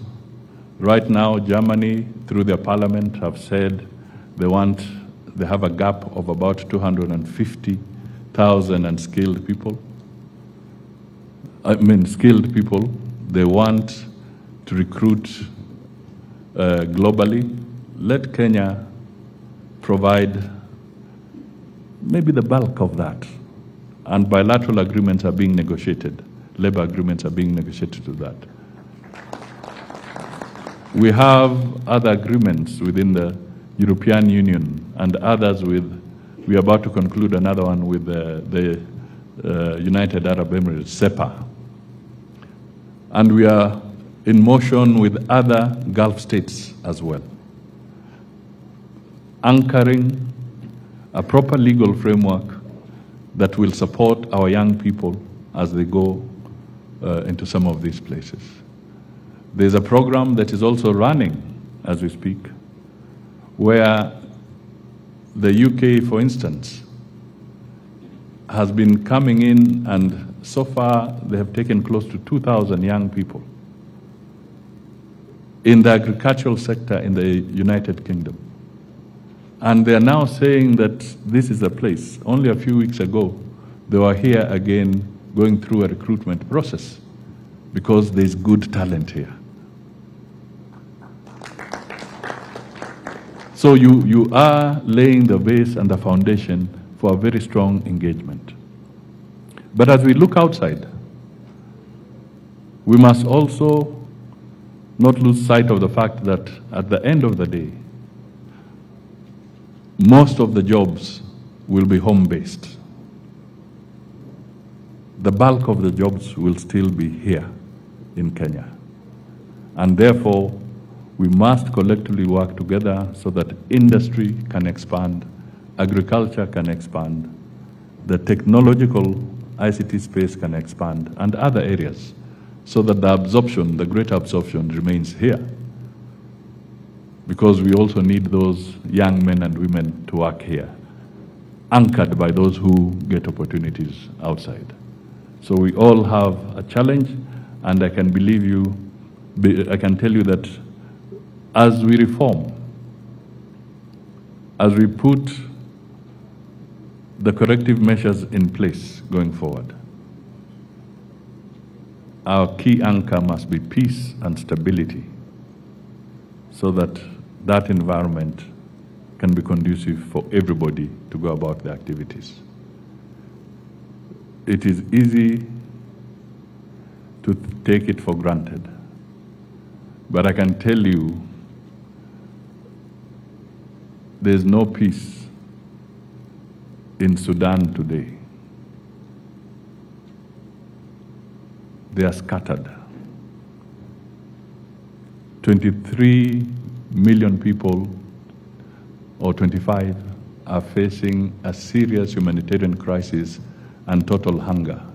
10 million have been displaced. In some of our neighboring countries, there are serious challenges. So let's not, as a community, as a society, take our peace and stability for granted. Let us take corrective measures, but let us not undermine the peace and stability. The countries that have suffered have taken up to 40 years to start showing signs of recovery. Somalia went into chaos. It is now they're beginning to show a little bit of recovery. 40 years.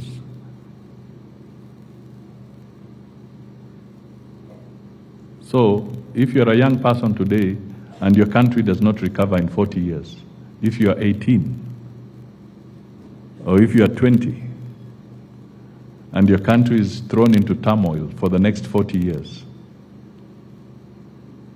tell me where you will be.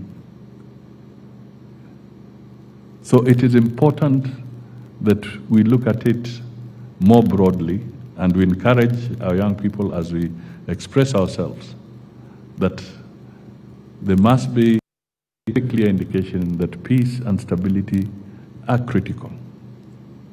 The Sahel region is in devastation. Some people don't go to school whatsoever. So who are we breeding in those countries when nobody goes to school? What kind of nationals is the continent creating in different parts? So I really want to appeal in this particular sitting that we do what is right. Those in leadership and in authority do what is right. Those who are in school and whatever do what is right, so that we handle with dignity and integrity the responsibilities we have at every stage in our human life calendar, so that we can be able to move forward in a more positive manner going forward. So I just thought I should share this very briefly, not just with you, but with the nation, because we have our members of the Fourth Estate here. It is important that some of these issues are also brought up. All you need to do, if you get a chance, is to sometimes to switch on Al Jazeera. Switch on Al Jazeera and see for yourself what is happening in Sudan.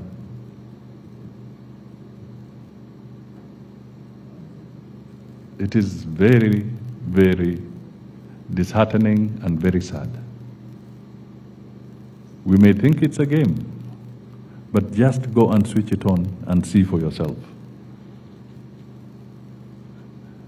It is not fashionable to have a crisis of that magnitude in your country. We have a country to protect. Let us work together. We have made mistakes along the way. And don't be cheated.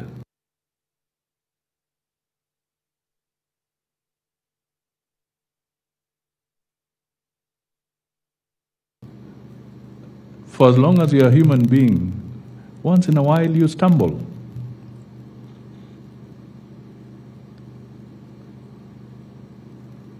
Our forefathers were there. They did what they did. You cannot say they never made mistakes. They did make mistakes, but they held on to the country. We are here today. We shall make our mistakes, all of us. But the country must not go down with our mistakes, because there'll be another generation to come and take over. These are the critical issues that I think we all need to really ponder over and reflect upon. And I can tell you, resuscitating an economy is not a joke. It's not a joke. It's not instant coffee. It takes time. And sometimes it can take a very, very long time. Sit back and imagine what it might take to reconstruct.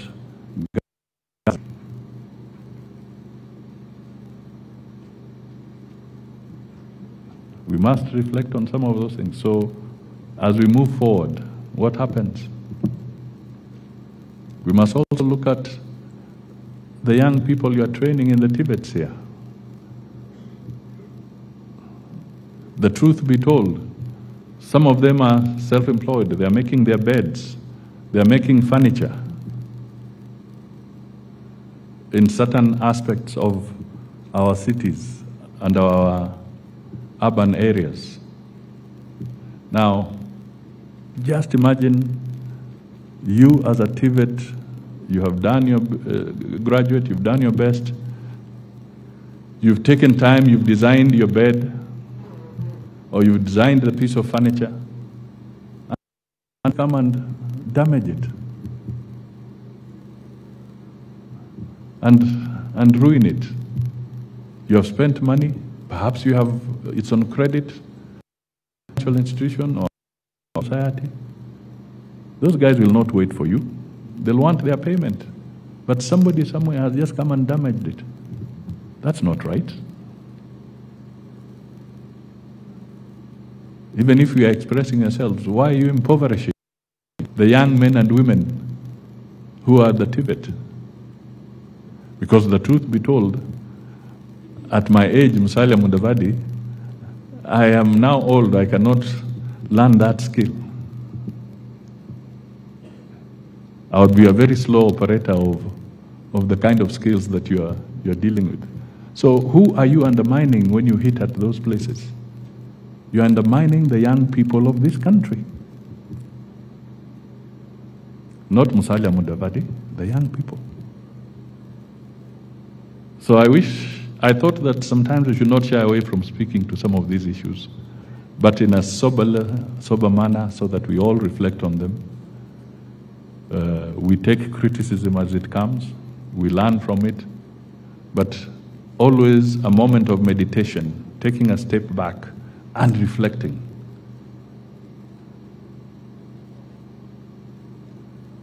How would you sleep if you know you have destroyed somebody's life savings?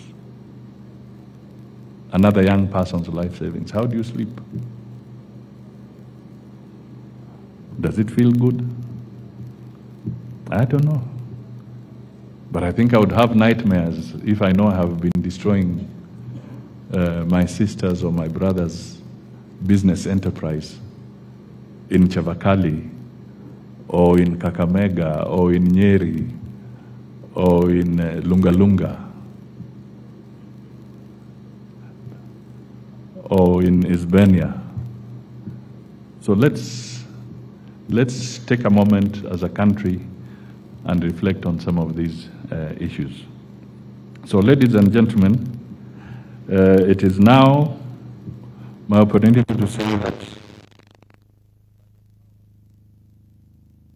TVET Act number 29 of 2013 and Executive Order number 1 of 2022, I officially release the March-April 2024 assessment results and declare the TVET SADC strategic plan officially launched. God bless you and thank you so much.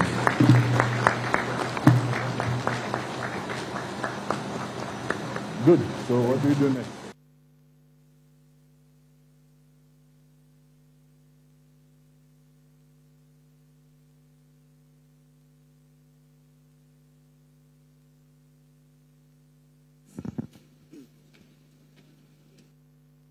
Chief guest, I request you,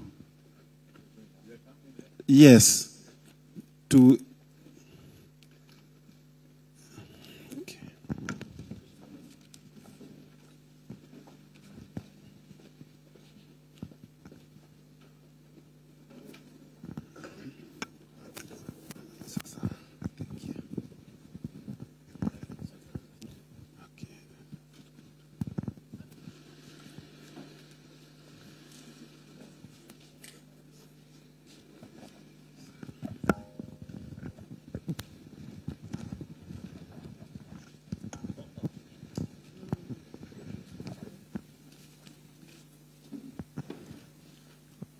Let's give a round of applause. Let's give a round of applause. Let's give a round of applause as we.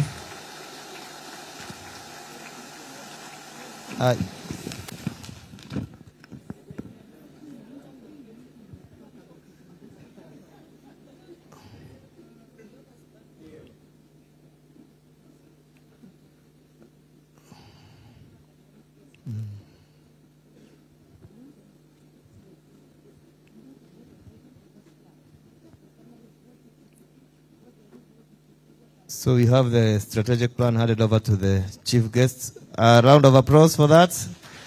Our strategic plan is now officially launched. The confetti, please. It's so close to the guests. Take care. Thank you very much. The strategic plan is launched and the results are released. We shall have the CEOs handing over. Standing here, I request our candidates to come and receive their certificates from the chief guest. Vivian Mudhoni Kinywa, please come forward quickly.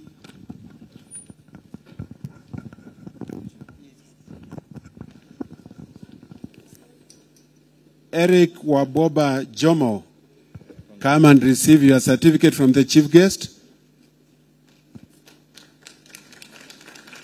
Josephine Achieng Awino, come and receive your certificate from the chief guest.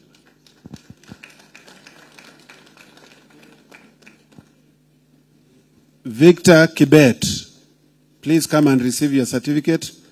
And Nancy Kerubo.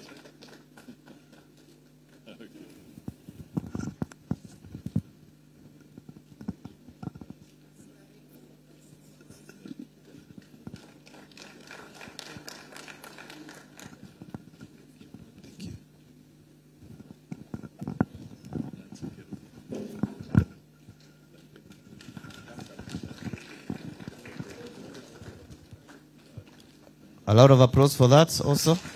Thank you, Chief Guest. Thank you so much, Chief Guest. And in the interest of time, we appreciate you so much. Yes.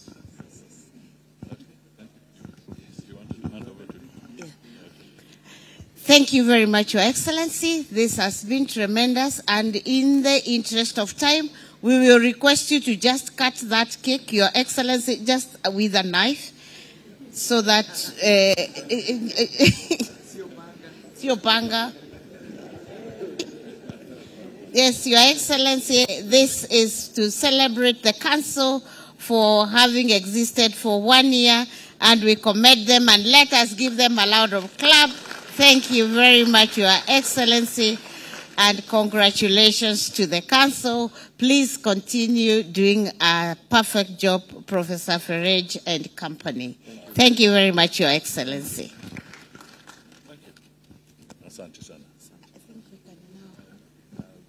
Your Excellency, in the interest of time, and because we know His Excellency the President is waiting for you, we want to end with a word of prayer so that we release you.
goods boat from Faza to Lamu. I get to experience vile waamu huwa wanasafiri huku visiwani. But yeah, this is a goods boat, and don't expect to get comfort out of this. We get to visit Lamu's biggest infrastructure, the new Lamu port.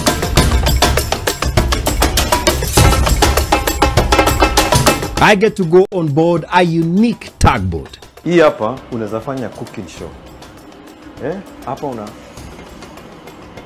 kama uone. So we are proud actually to be the first country to be having this. Yeah. I am sitting on a 2 billion shilling vessel. Mwalimu wa map ulisema sitaenda mbali. Hapa ni wapi?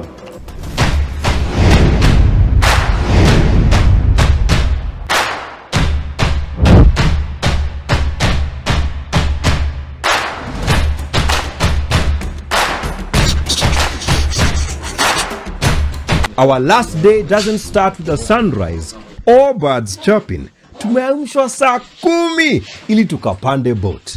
And we have a crucial appointment with an important vessel docking at the new port of Lamu. So we have to leave early. Faza has one scheduled large boat that leaves every morning for Lamu town, and we can't afford to miss it.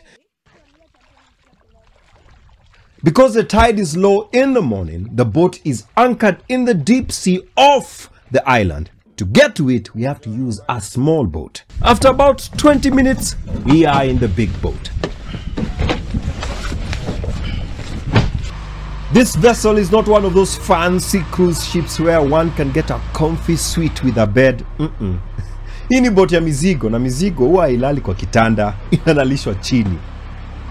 It seems the locals are used to this mode as they seem very comfortable. It feels more like Noah's Ark as kila mtu anajitafutia tu a comfortable position. The boat could move faster, but the captain has deliberately set it to a crawling pace to save on diesel. Kama umezoea speedboat, inaweza kuwasha at first, but after a while, you get used to it. These larger boats are much safer than the speedboats, and it is very rare to hear of an incident or accident involving them. Mwenda pole hajikwai, na kijikwaa haanguki. The timing of the journey is important as the boat has to cross the narrow channel between the mainland and Manda before the low tide sets in. If the big boats were to get late crossing here, they would either have to wait at Mtangawanda till late in the evening, then make the crossing, or the other option is to go around Manda Island into the deep sea and approach Lamu from Shela. There was another option. Legend has it that hapo zamani za kale, wakati wa low tide, wanaume walikuwa na beba dao kwa mabega yao hapo kwa channel. Hao watu walikuwa nakataa kushuka boti kibebwa. Ndio ancestors wa wale abiria hukataa kushuka matatu ikisukumwa leo. Hao watu wa kubeba dao walikuwa wanaitwa washika dao. Na hapo ndipo lilo jina lilitumika mara ya kwanza. Please note that ukitumia hiyo story kwa insha utazama. Anyway, by the time we are getting to the Mkanda, the level is much lower. This is not good. That is where the Shukrani has an advantage. The traditional large boats that operate this route are made of timber, which is heavy. Our boat, however, is made of fiberglass, and on this return trip, its hull is empty, meaning it can easily cross the shallow channel. The captain, however, navigates slowly and carefully. So we started our journey at 5:30 a.m. Tulipanda Kidao, and now we went on board on this bigger boat, and that was in the dark. And we have taken, now it is, that was 5:30, now it is 8:35. So that's already 3 hours. Yesterday we were on a speedboat and it took us 30 to 45 minutes. The advantage of a speedboat, you'll obviously get there faster. There'll be a thrill to it. However, you won't have the time to take in everything. Right now, that is the mainland, na hapa ni Manda Island. We are passing through a channel. Ama inaitwa Mkanda. Then The language is just amazing. Ni Swahili lakini hauisikii. You almost have to now uanze kuongea kama bwana nini, so that now ianze una encode, una decode Kenya unasikia. In the old days, crossing here even for small boats during the low tide would have been impossible. But some years back, the channel was dredged to allow for navigation even at low tides. This is, however, mostly for smaller vessels. The sediments and rubble from the seafloor was deposited on the western side of Lamu town. It is on this land that part of the town has been expanding to. This beats any Nairobi traffic. Ama traffic yote, it beats it. Hakuna mtu sijui na kuhutia. Hata uko ndani, hakuna, unajua uko ndani sasa utapigiwa honi na mapikipiki. Hapa hakuna hiyo. After a journey of about 3.5 hours, Lamu town comes into view. It has taken us 4 hours to get here. For context, a speedboat can do the same distance in less than 40 minutes depending on the size of the engine.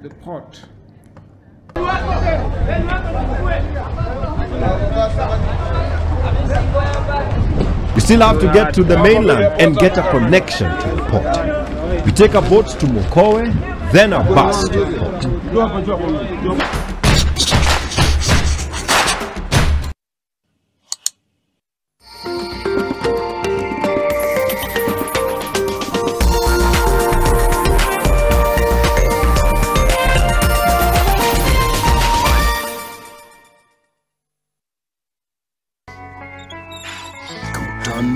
Na Januari, mwezi mgumu wa ukame, na wengi wenye usani huanguka. Januari hii kuna up to 1 million Kenyan shillings za kushindaniwa kwenye star 570 hash. Cheza Lucky Game. Kumbuka every 100 shillings ambao unacheza nao kwenye Lucky Game inakupatia 1 entry ticket ya kuingia kwenye draw ya kujishindia up to 1 million Kenyan shillings. Na mshindi wetu namba 2 anapata 500,000 Kenyan shillings ambayo tutawatangaza on the 21st of January hii. At star 5 ni star 570 hash au www.ebet.co.ke. Januari hii isikukaushe.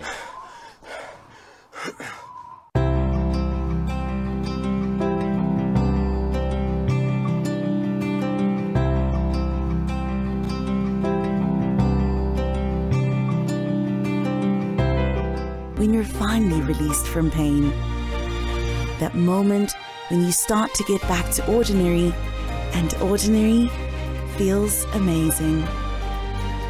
Whatever pain you're going through, release starts here.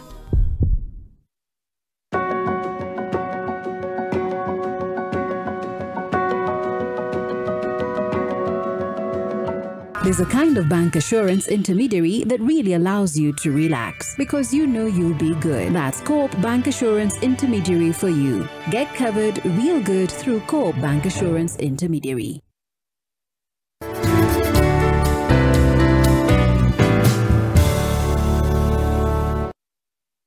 Panda tukupandishe on Go Entertainment this new year on Go TV. Bila kulipia extra. Furahia the best sports, international shows na local shows una like free. Download Go TV Stream. Go TV.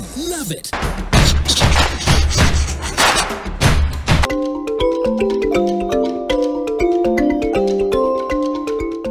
The Lamu Port project was launched in March 2012 by President Kibaki. It is expected to create a second economic corridor that includes a network of rail and road that would also serve South Sudan and Ethiopia, known as LAPSET. Juu hii sio ghorofa ya Islands. It took a long time to start the construction. In March 2013, bado ilikuwa tu ni kupima na kuendelea kuchora. Then, in July 2013, kukaanza kuwa na dalili. Eventually, in 2016, things were moving full steam ahead. The Lamu port is different from Mombasa. The berths are constructed 1.5 kilometers in the sea.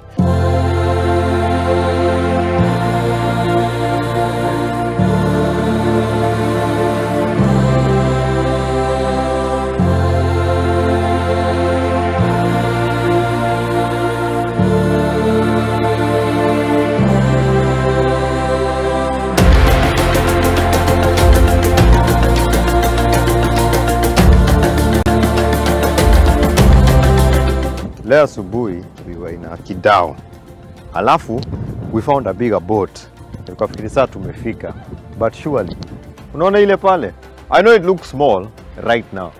But ikifika hapa, then we'll let you decide kama that boat is bigger than the one that we were in. We are in Lamu Port. It's a new port. Hata inanuka outfitter. Unajua vile kitu inanukanga outfitters? Hii inanuka outfitters. Looks nice. I think they're still expanding. I've never been to a port. This is my first time. Na kwa hivyo ni parking. Sikuwa najua ni tu parking. Kuna parking spot. Alafu ukifika hapa una press ile button. Ule captain una press button na pewa kachip. Alafu atalipa baadaye. Or at least that is my understanding. Tutaelezewa zaidi. But look at that. Look at that. For comparison's sake, there are 2 other boats right next to it. And those are not small ones. Saibu compared to that other one. We have come on a special day for the port.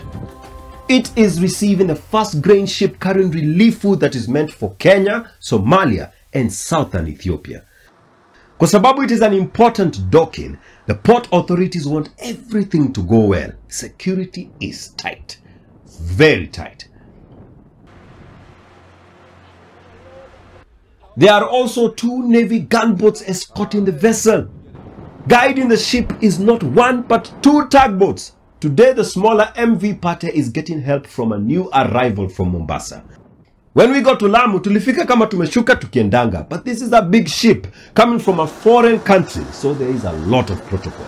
Kwanza sasa vile wadosi wote na media wako hapa, kila kitu lazima ifuatwe. Kuna port health officials who ensure that the ship does not bring any pathogens. Pia kuna wale watu ambao huwezi watoroka, watu wa ushuru.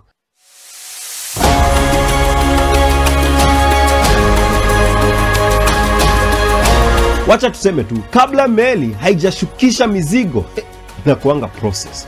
The African Swan is a large ship. In the old Lamu port, there would have been tens of workers offloading the cargo, but it is 2023 and this is a modern port with modern equipment. Tens of lorries are waiting to carry the grain cargo to various parts of the country and beyond. The African Swan is just another ship carrying cargo to the port. There, however, is another marine vessel which is unique and is also a visitor to the port. I am interested in one of the 2 boats parked behind the Swan.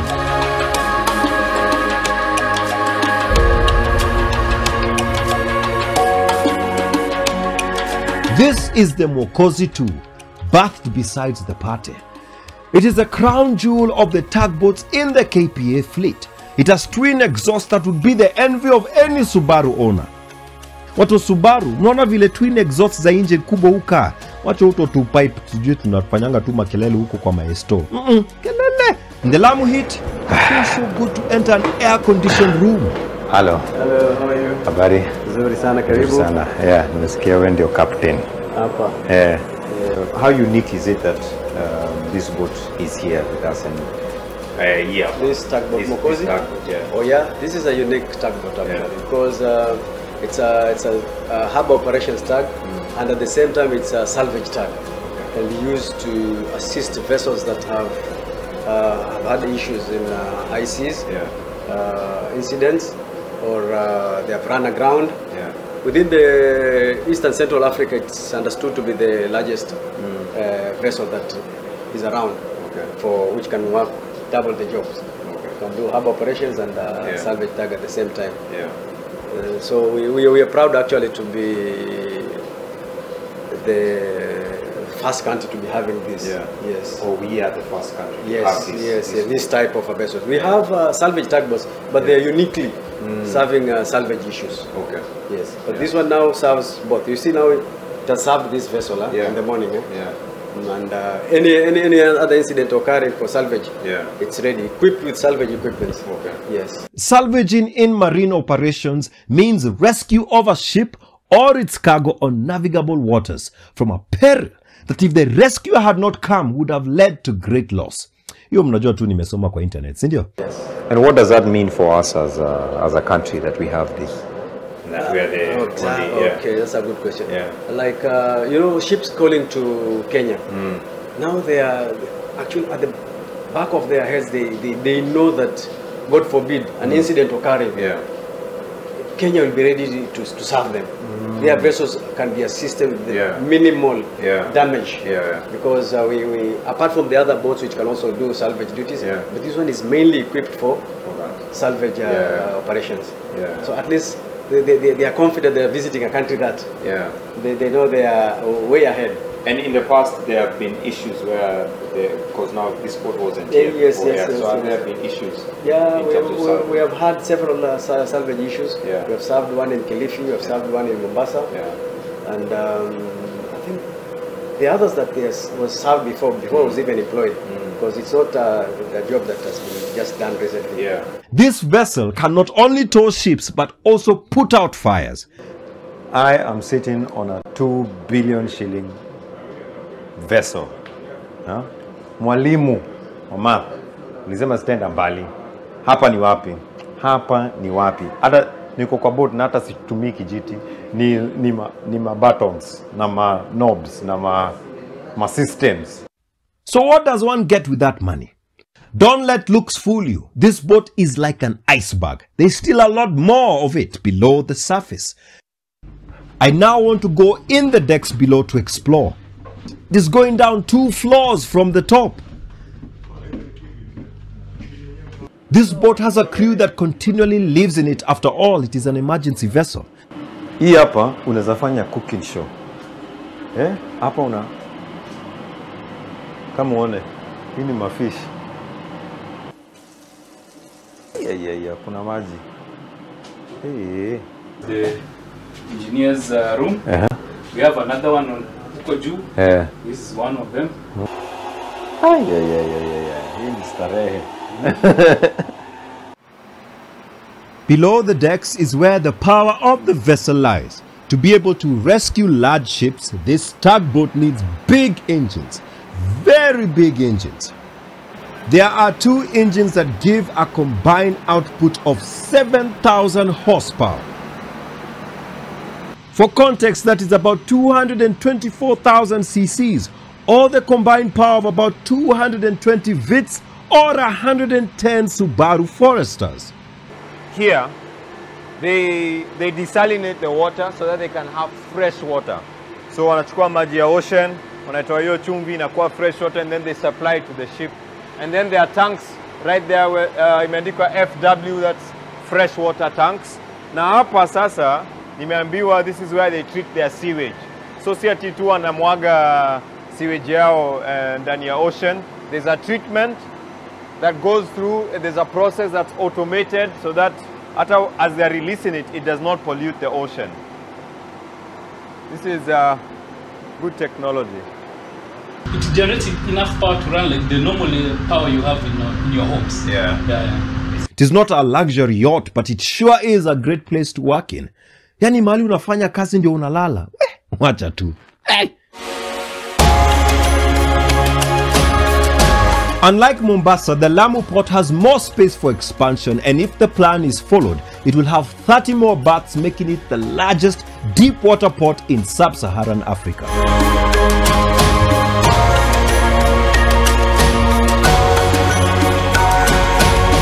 This yard is empty, but it won't be for long. This space will one day be filled with containers as more ships continue calling on this port.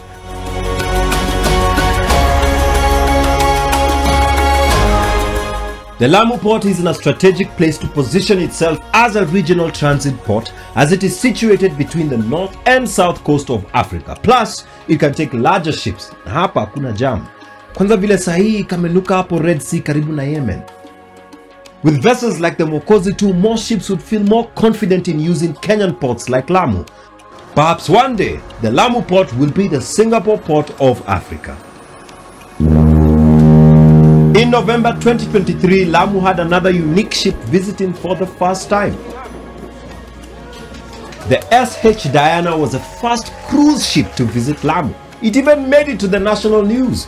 It was different from what we usually hear about Lamu. The Lamu tourist circuit is now poised to start benefiting from the Lamu port after cruise ships began docking in the area on Friday.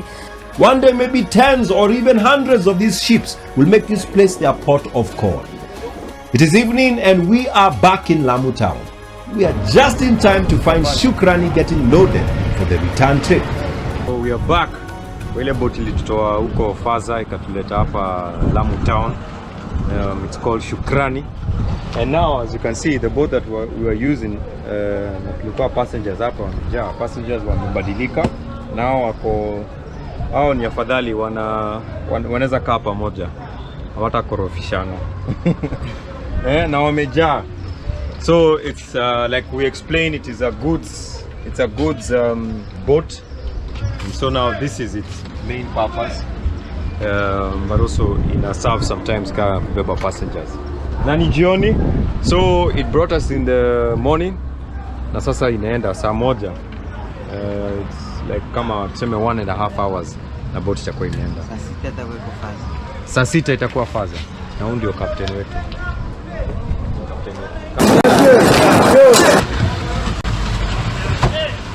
The islands import nearly all of their produce from the mainland, and these boats are vital to their food security.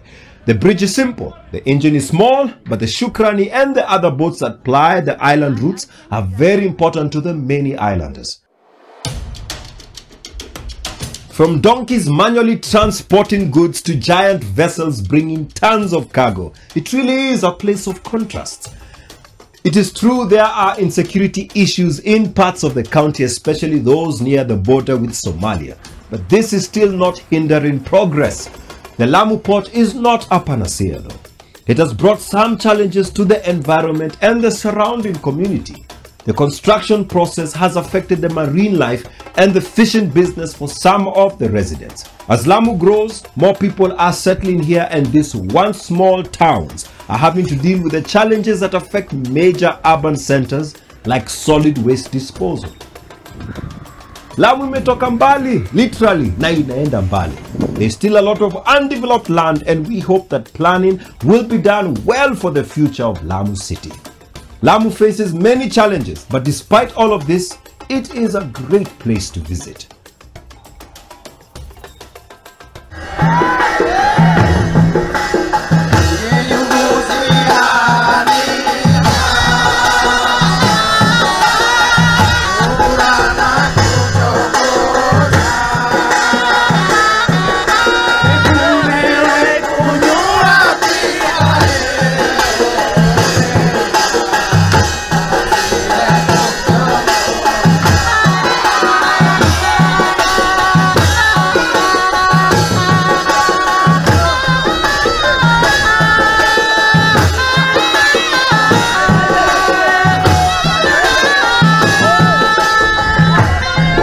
Therefore suitable for general family viewing.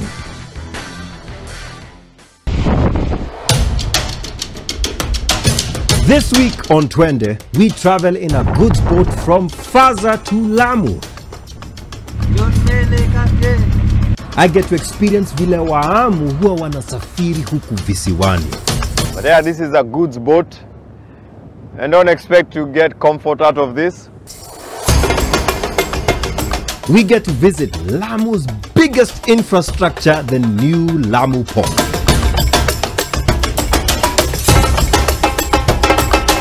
I get to go on board a unique tugboat. Hii hapa unaweza fanya cooking show.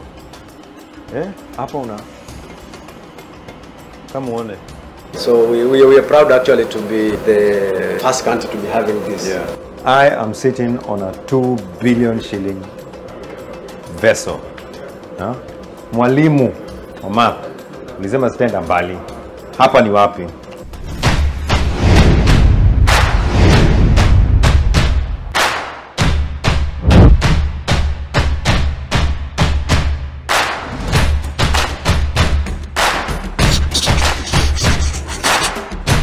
Our last day doesn't start with a sunrise or birds chirping. Tumeamshwa saa 10 ili tukapande boat.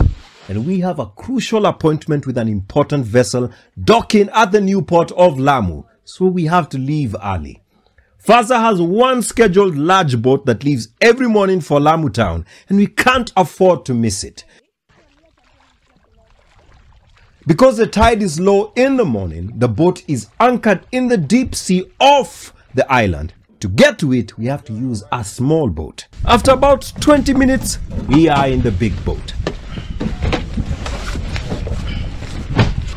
This vessel is not one of those fancy cruise ships where one can get a comfy suite with a bed.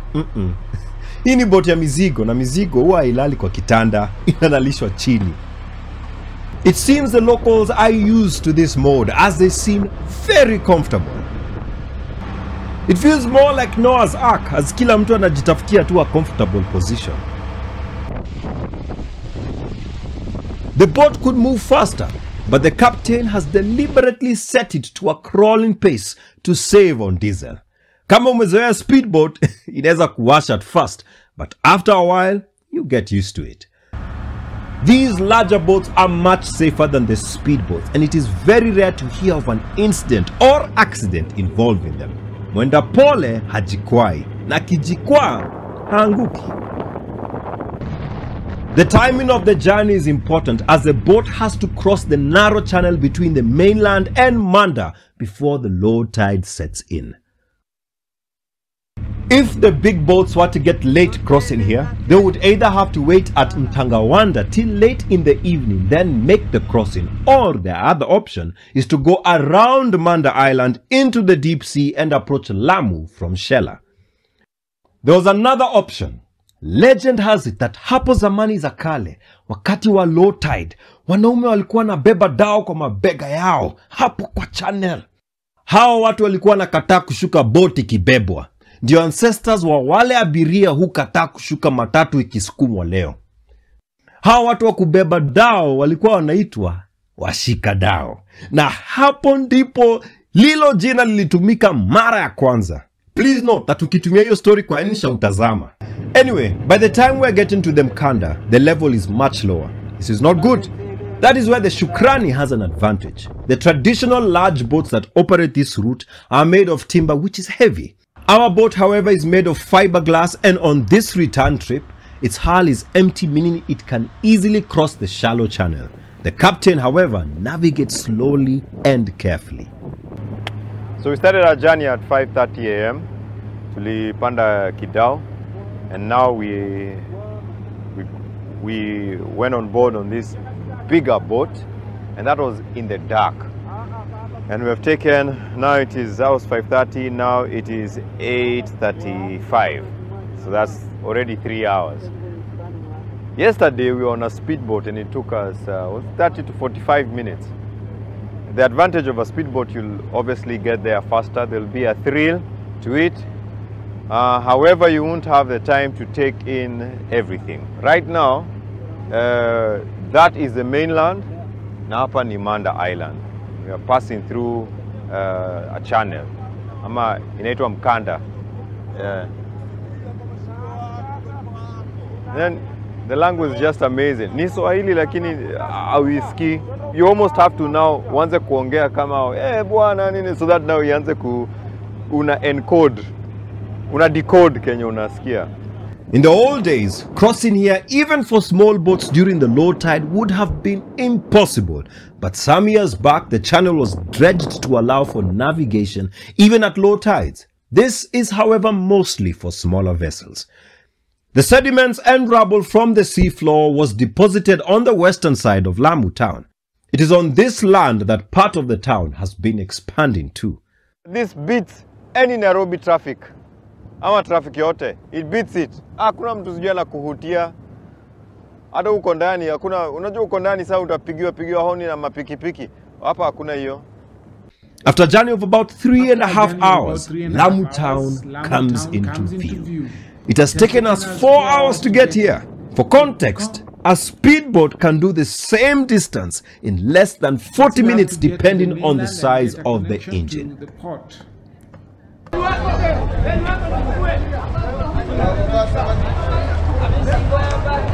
We still have to get to the mainland and get a connection to the port. We take a boat to Mokowe, then a bust.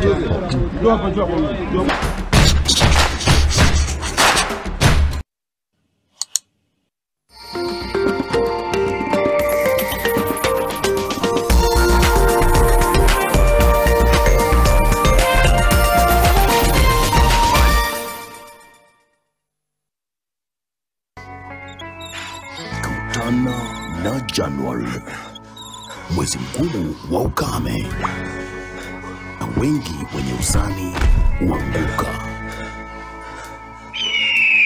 Januari hii kuna up to 1 million Kenyan shillings za kushindaniwa kwenye star 570 hash. Cheza Lucky Game. Kumbuka every 100 shillings ambao unacheza nao kwenye Lucky Game inakupatia 1 entry ticket ya kuingia kwenye draw ya kujishindia up to 1 million Kenyan shillings. Na mshindi wetu namba 2 anapata 500,000 Kenyan shillings ambayo tutawatangaza on the 21st of January hii. At ni star 570 hash au www.ebet.co.ke. Januari hii isikukaushe.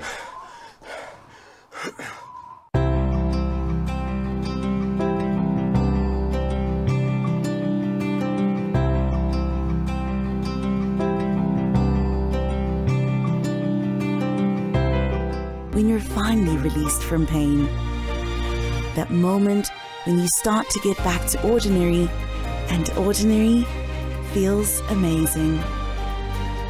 Whatever pain you're going through, release starts here.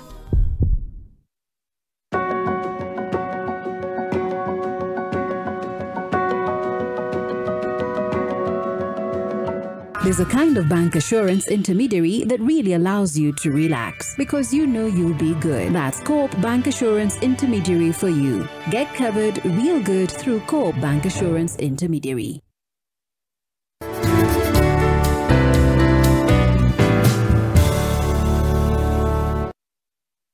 Panda tukupandishe on No Entertainment this new year on GoTV bila kulipia extra. Furahia the best sports, international shows na local shows una like free. Download GoTV Stream. GoTV, love it.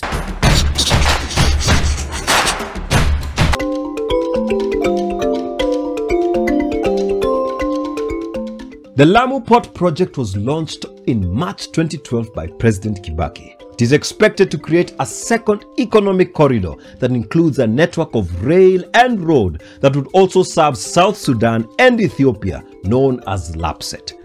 Juu hii sio ghorofa ya Islands. It took a long time to start the construction. In March 2013, bado ilikuwa tu ni kupima na kuendelea kuchora. Then, in July 2013, kukaanza kuwa na dalili. Eventually, in 2016, things were moving full steam ahead. The Lamu port is different from Mombasa. The berths are constructed 1.5 kilometers in the sea.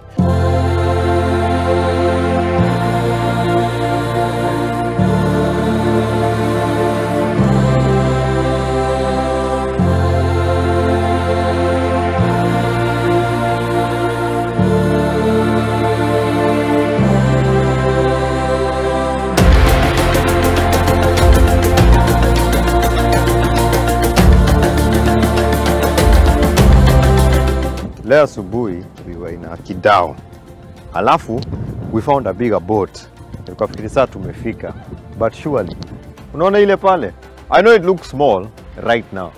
But ikifika hapa, then we'll let you decide kama that boat is bigger than the one that we were in. We are in Lamu port. It's a new port. Hata inanuka outfitter. Unajua vile kitu inanukanga outfitters? Hii inanuka outfitters. Looks nice. I think they're still expanding. I've never been to a port. This is my first time. Na I don't know. Kwa hivyo ni parking. Sikuwa najua ni tu parking. Kuna parking spot. Alafu ukifika hapa una press ile button. Ule captain una press button na pewa kachip. Alafu atalipa baadaye. Or at least that is my understanding. Tutaelezewa zaidi. But look at that. Look at that. For comparison's sake, there are two other boats right next to it. And those are not small ones. Saibu compared to that other one. We have come on a special day for the port. it is receiving the first grain ship carrying relief food that is meant for Kenya, Somalia, and southern Ethiopia. Kwa sababu it is an important docking, the port authorities want everything to go well. Security is tight, very tight.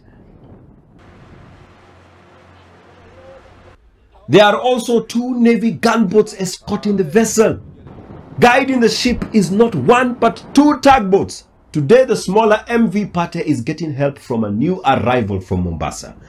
When we got to Lamu, tulifika kama tumeshuka tukiendanga, but this is a big ship coming from a foreign country, so there is a lot of protocol. Kwanza sasa vile wadosi wote na media wako hapa, kila kitu lazima ifuatwe. Kuna port health officials who ensure that the ship does not bring any pathogens. Pia kuna wale watu ambao huwezi watoroka, watu wa ushuru.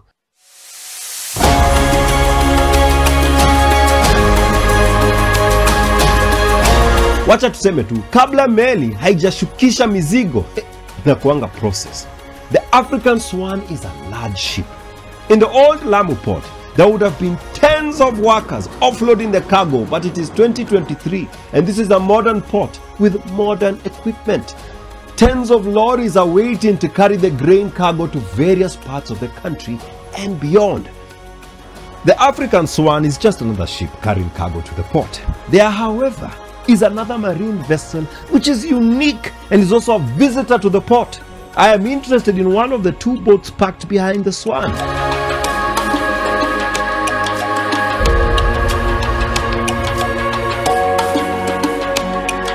This is the Mokozi 2, berthed beside the Pate. It is the crown jewel of the tugboats in the KPA fleet. It has twin exhausts that would be the envy of any Subaru owner.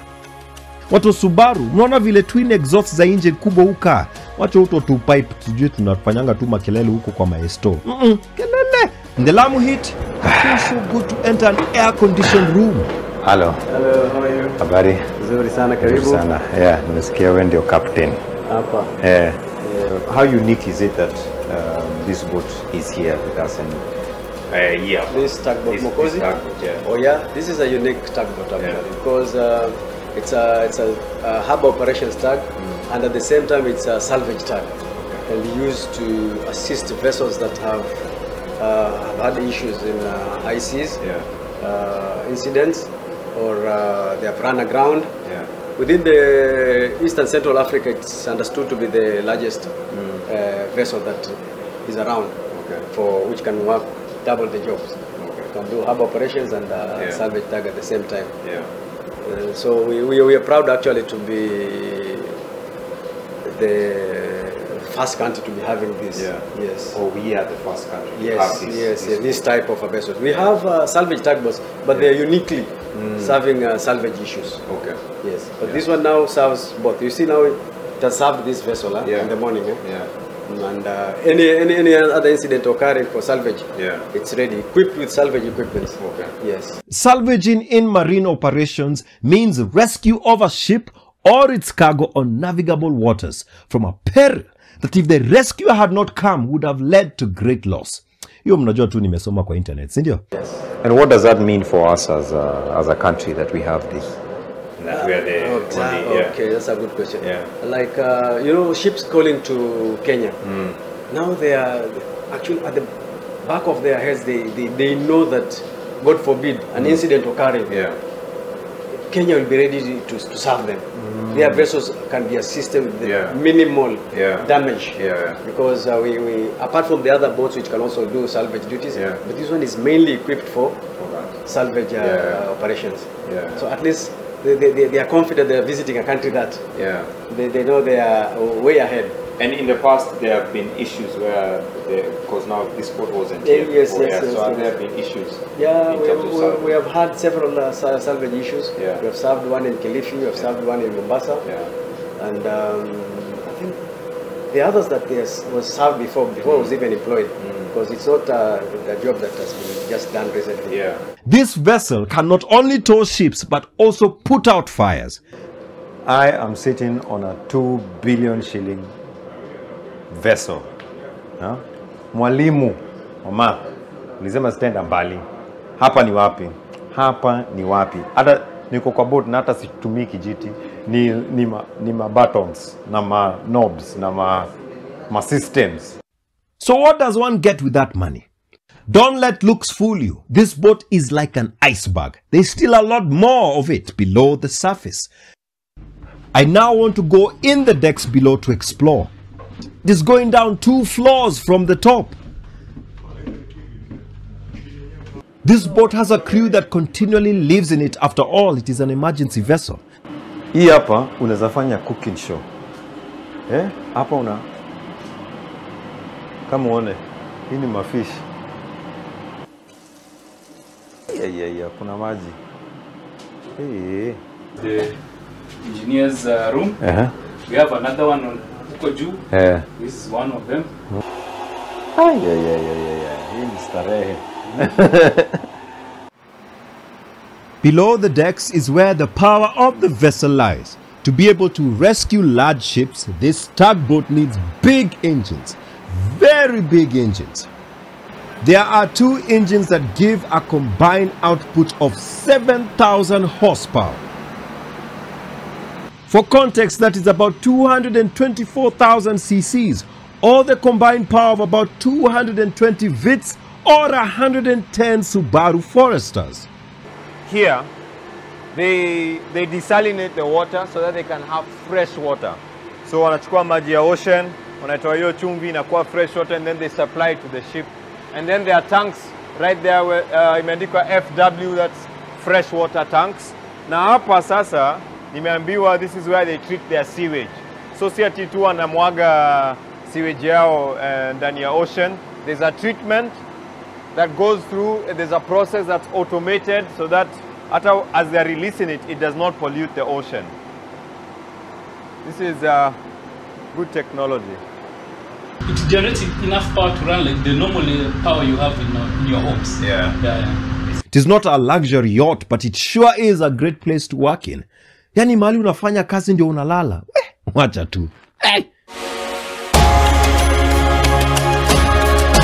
Unlike Mombasa, the Lamu port has more space for expansion, and if the plan is followed, it will have 30 more berths, making it the largest deep water port in sub-Saharan Africa.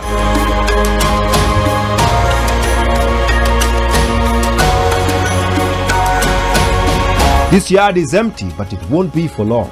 This space will one day be filled with containers as more ships continue calling on this port.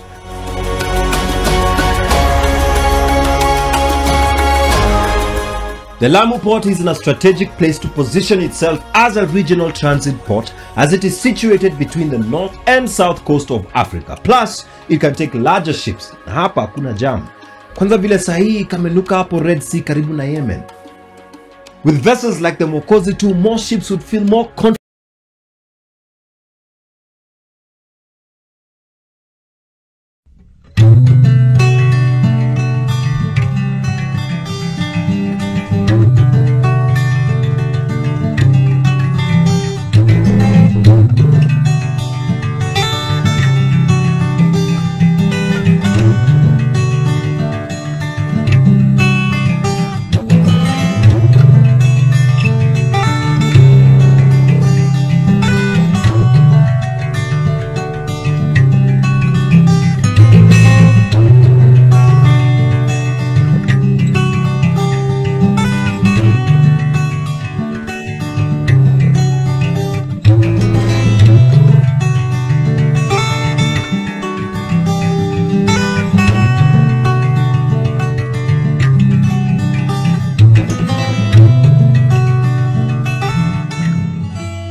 He was a colossus who shaped Kenya's politics for nearly 4 decades. In the days before the country's independence, he stood steadfast for the release of Jomo Kenyatta and other freedom fighters from detention by the British colonial authorities. He would become the country's first vice president at the height of the Cold War between Western capitalist nations, led by the United States, and Eastern communist nations, led by the Soviet Union. He would choose the socialist path as the ideal for Kenya's economic development and would end up losing the ideological battle to Kenyatta and other Western-leaning leaders in the country. He would spend years politically shackled by the government, but would in the end play a pivotal role in returning Kenya to some semblance of democratic rule. According to his own estimate, Oginga Odinga was born in October 1911 in Bondo, in what was then known as Central Nyanza, what is today Nyanza province. His father, Odinga, was a woodworker who had 3 sons and 2 daughters with his wife Mary Juma. Odinga's parents christened him Obadiah Adonija, but he would later drop these Christian names and choose to be known simply as Oginga Odinga. Odinga was the only child in his family whom his father could afford to educate. Odinga first went to Maranda Primary School before proceeding to Maseno School in 1929, where he finished his primary education and also did a course in teaching under the guidance of the headmaster Edward Carey Francis. In 1935, Odinga joined Alliance High School, then the leading boarding high school for Africans. Entering Alliance the same year as Odinga were Joel Meshach Ojal, who would go on to become a permanent secretary in the government of independent Kenya, and James Angawa, one of the first Kenyan Africans to qualify as a medical practitioner. 2 classes behind Odinga would be Charles Njonjo, who later became the country's first Attorney General, and Jeremiah Nyaga, who would go on to become a cabinet minister after Kenya became independent. In 1937, Odinga proceeded to Makerere College, Kampala, Uganda, then the only institution of higher learning in East Africa, where he obtained a diploma in education in 1939. He went back to Maseno in 1940 as a mathematics teacher, but in 1943 he took over as the headmaster of the Maseno Veterinary School, a position he held until 1946. In 1947, Odinga quit teaching to venture into the world of business. He founded the Luo Thrift and Trading Corporation, of which he served as the managing director until 1962. Through the company, Odinga hoped to empower his people, the Luo, through business activities as well as property ownership. Odinga would later take over the leadership of another Luo initiative, the Luo Union, which had been established in the early 1940s as a social welfare organization through which members could help one another during difficult times, as well as raise money for building classrooms in Luo land and sending Luo students for studies abroad on scholarships. Odinga would devote just as much energy on Luo Union affairs as he did on the business of the Luo Thrift and Trading Corporation. He wanted to create wealth in the country, and he started a Luo Thrift Society. He had a bus company that running from Kisumu to town, which he thought was contributed to the welfare, which it did, at least to the convenience of the people in Kisumu. It was run by an Indian. He gave it to an Indian fellow, Shah, to run as a manager. And he didn't think anything against money. He wasn't against wealth. I think he was very keen on nchi yetu ya Kenya tunayoipenda, tuwe tayari kuilinda. Na wasemao siku zote wakasema, amani haitaji mlinzi, amani haitaji ncha ya upanga, amani ni jukumu langu.